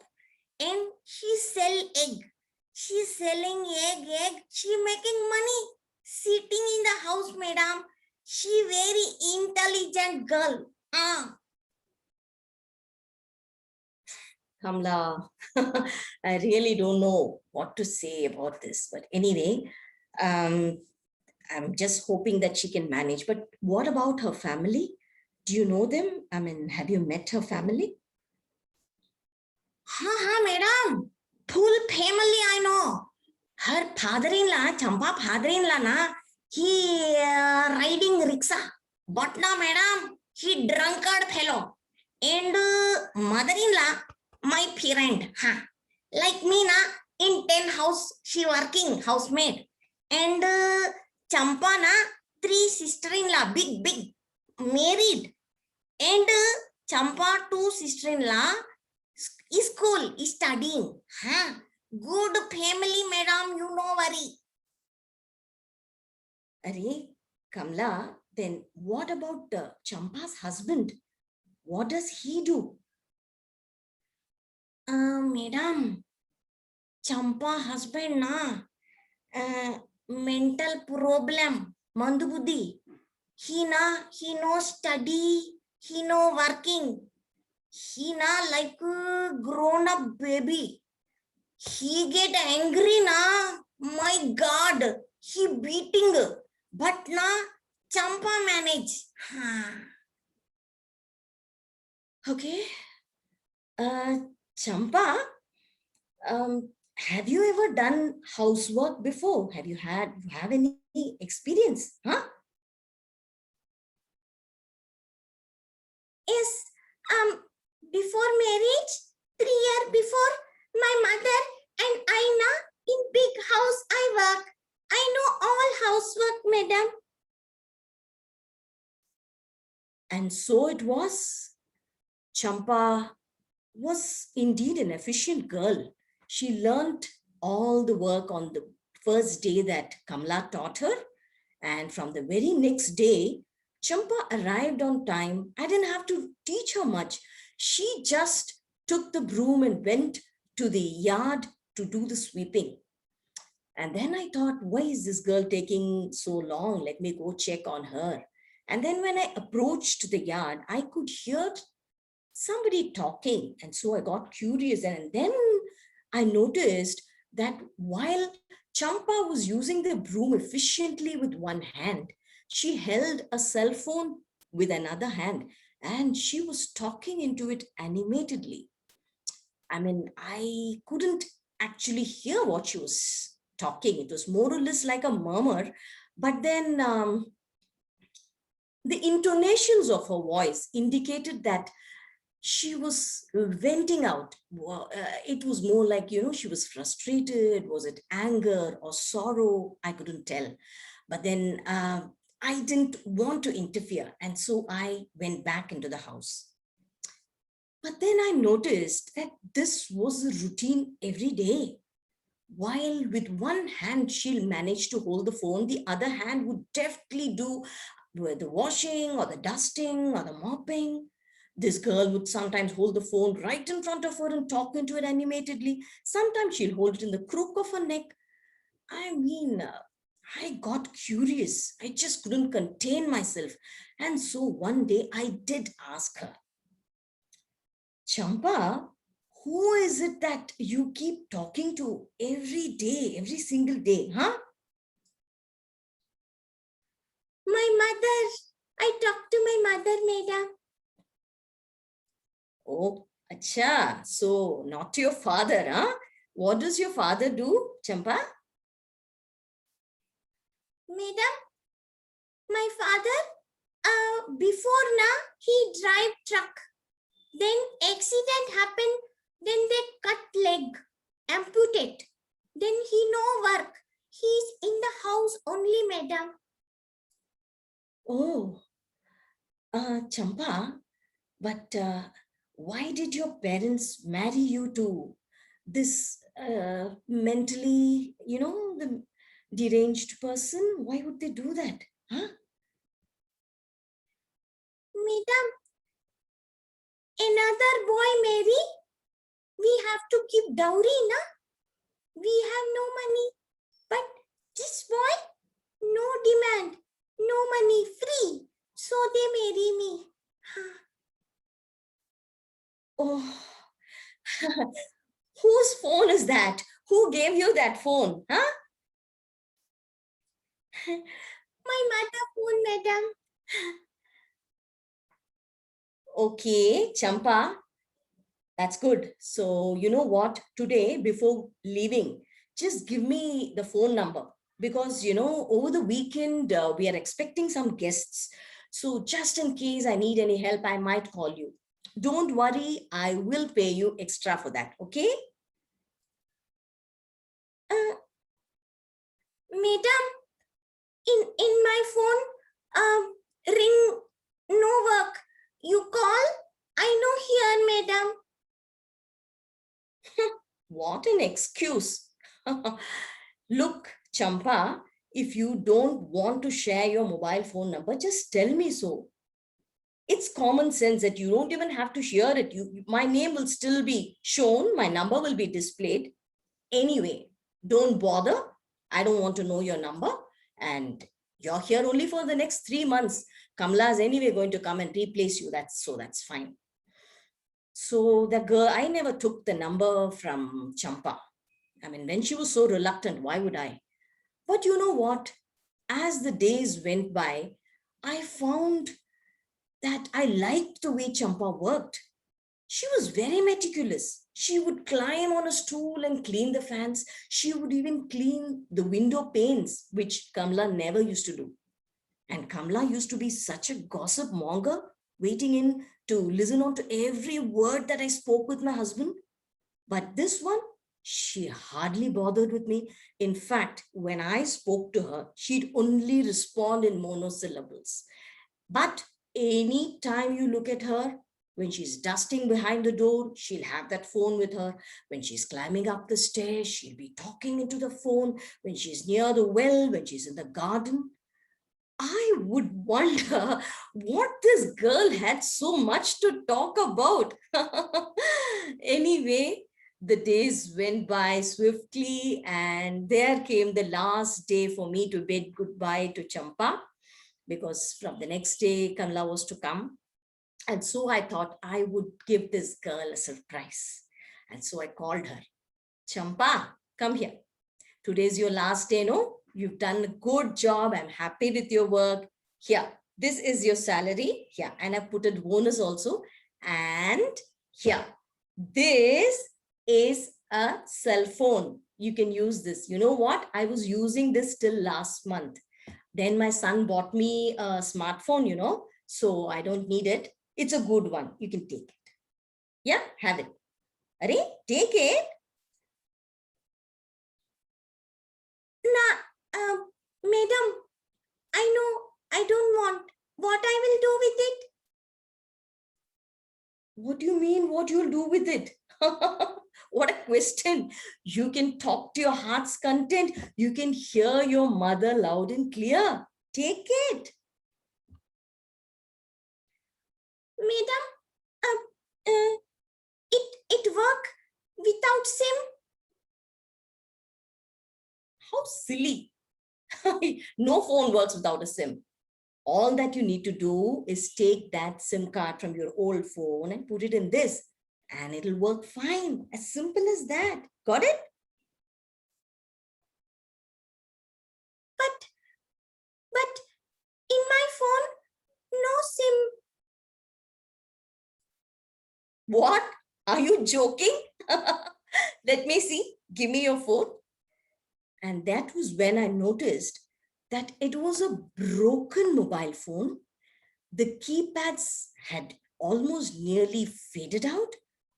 And what shocked me most was that this phone didn't have a SIM card. It didn't even have a battery. Champa, this looks like a really old phone, huh?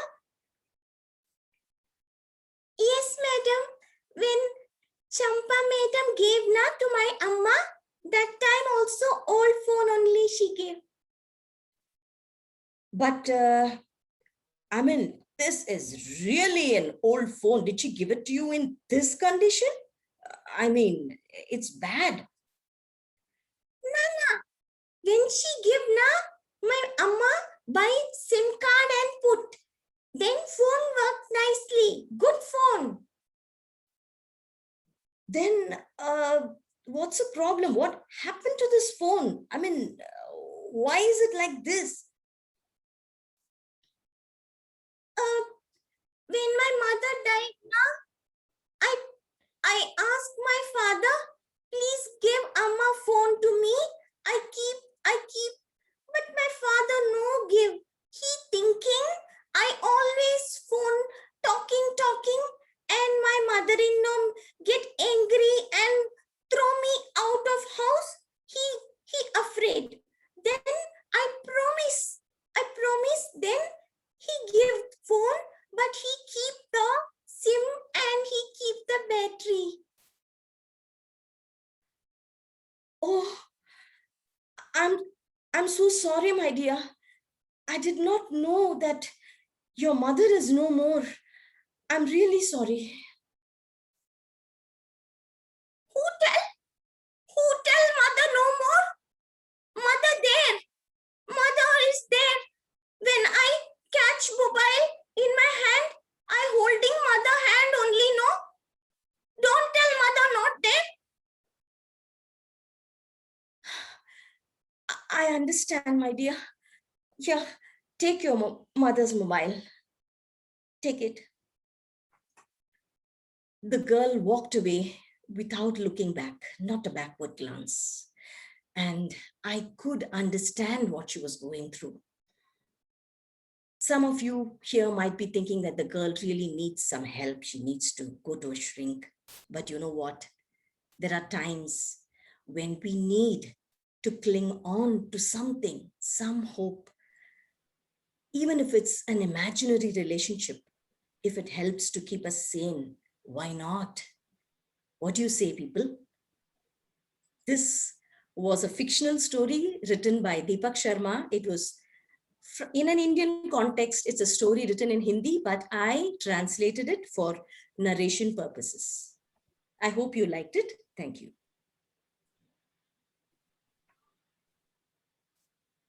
Thank you. Wonderfully told.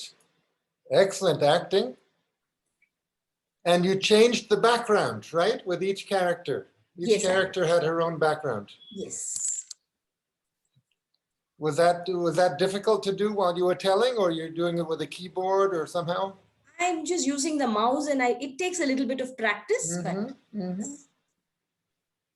I only have one question to the English speaking people. Was the accent, the Indian accent, did you find it difficult to understand? That's my question to you. No, I understood every word. Okay. What about the context? Because this is a very Indian context where we have servants, where we have small girls working. How did you take to the context?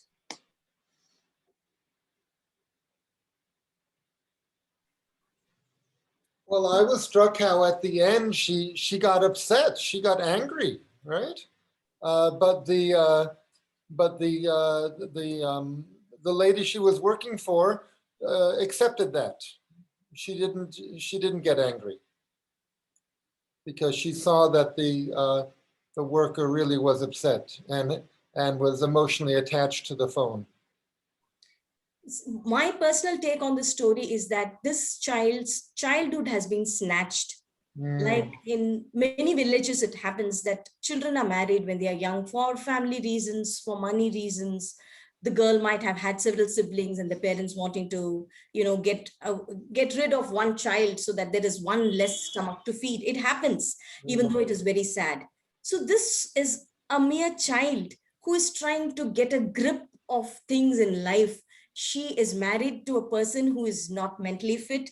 She has to deal with violence and anger, and she has to fend for herself. Then she has a father who's afraid that she'll come back home if she is kicked out of her in-laws' house, and so he doesn't allow her to talk on the phone. And the only thread or the link and the relationship that she had with her mother is now gone, and she clings on. So this was a very touching story when I read it, and I thought I must narrate it, but with a difference, so that you would know who's who in the story. Padma, I think it's a very good question about cultural context. because it's true, there was a little bit of a, oh, you have a maid? Just a slight, but then you said it in such a matter-of-fact way that I realized, oh, this is a different culture. I accepted it immediately after the initial, and then it just became about relationships between and among humans. And, you know, yes, one could say that it's an imaginary relationship, and maybe I need a good therapist, Eric. But to me, that was a very real relationship she had. And she knew it. And she knew how to hold it close, literally and metaphysically. Thank you. It's a very beautiful story, beautifully told. Thank you. You're welcome. Said she who has about 1 million talisman objects that remind her of her beloveds who are here.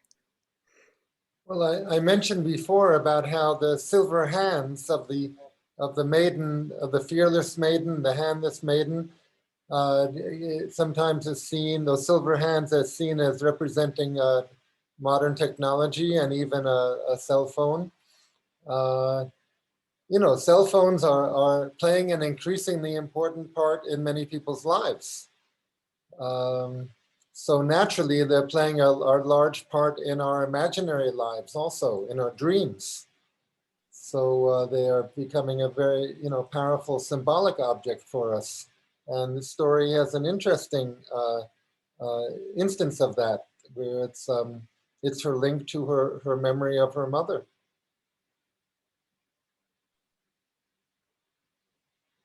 And she doesn't need it to. She doesn't need it to work as a real phone. That's not what it's there for. She just needed to connect, to keep connected, to feel that there is someone for me, because she lost her mother and she's yet to come to terms with it. So many people deal with grief and loss in different ways. This child is clinging on to one memory of her mother, which she can carry with her at all times. Also, Eric, perhaps the word work. For this young girl, that phone works just fine. Correct. She needs his connection.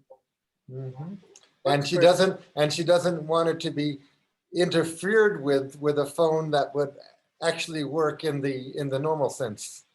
Exactly. And this was, in fact, her mother's phone, which is why it works.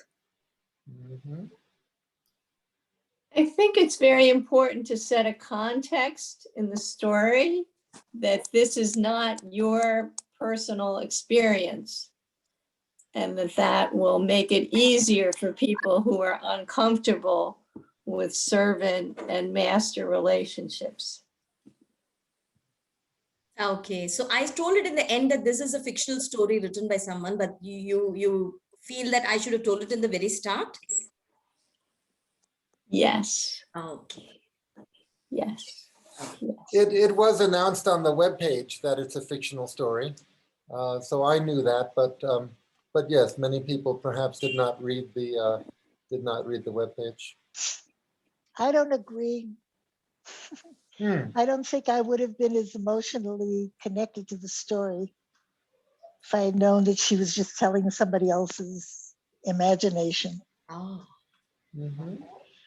And then, but it didn't bother me that I heard afterwards that it was fictional, because I'd already had the experience.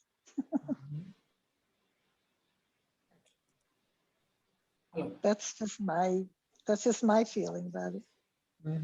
Pandya. Yeah, Padma, you have told very nicely. See the story, especially when you said that girl, what is her name? Champa. Champa used to hold the phone and keep talking, whether she's climbing on the steps or whether she's near the well. And that description really tell how she was attached to that phone, which was once used by her mother. The only loving human being that Chamba has came across in her life. Really. See, the object, that simple, useless object now for me, but for her, it is everything. That's the only thing with which she gets consolation. it's a beautiful story, really. And I think rarely you come across to bring out the objects. Only when we see the objects, in this world, we go to places of this place. When you go, this is a place where so and so lived, and this is a place where this war was fought, and for her, this phone, but for that, there is nothing in her, nothing in this world. Excellent. Thank you. Thank you. Thank you so much. You told the story beautifully. I knew that the language probably wouldn't be a problem. All I was concerned about is the audience and how you would take, whether you would understand the concept of the maid and stuff. But then now the world is much smaller than we think. There is so much of Indianness that you see movies, half the audiences here is Indian. And you've been listening to Indian accents for a long time. So that shouldn't be a problem for you. And even if you found it a little odd, I think that this was perhaps like an introduction to things that do happen even to this day in India, in some parts of the remote world, in the world, anywhere. It could happen anywhere, that, having servants and maids working, small girls having to work, it happens. I also think that it's powerful for us because the woman in the story is assuming that she perhaps knows more than this young girl. She is older, she has more money, she has more experience, more wisdom, and so she knows what's going on. And yet we find, at least for me, that it's the young girl who knows something very true that the woman did not understand, but comes to understand and is very moved by, and so are we. So it's actually you as that woman who changes, and that's the pivot of the story. And that's a very universal message. Thank you so much. For all of us. I also wanted to mention that prop, that little piece of cloth that you kept using, that it really characterized, you did such a good job of characterizing each character, even without, not only the voices, there were facial expressions, there was this little prop, the way that you turned your head, it was very vivid, very, very vivid. Thank you. That's what we're supposed to be doing as storytellers, is bringing worlds alive, and you really did it. You did it. And I think you treated you represented Champa in a positive way. I mean, finally, Champa is very brave. The credit must go to the author of this story, Deepak Sharma, who has portrayed it so beautifully, that tough things happen and then we need to accept it. This is the world. This is how it is. Whether or not you accept, it is how it is. So that's the message here. That's true, Eric. Champa has great dignity, which is also very redemptive. Okay, I want to thank everybody. We've had a tremendously wide range of types of storytelling tonight, but it was all storytelling and all very real. You know, I don't even call storytelling a performance. It strikes me as more real than a performance, especially the type of storytelling we had tonight. So I want to thank everybody, and I'll send the link to the recording pretty soon. Shall we say goodnight?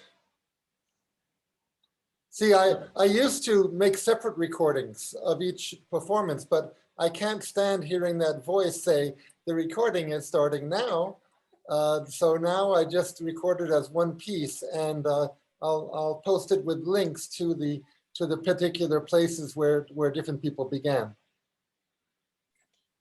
In fact, let me stop the recording now.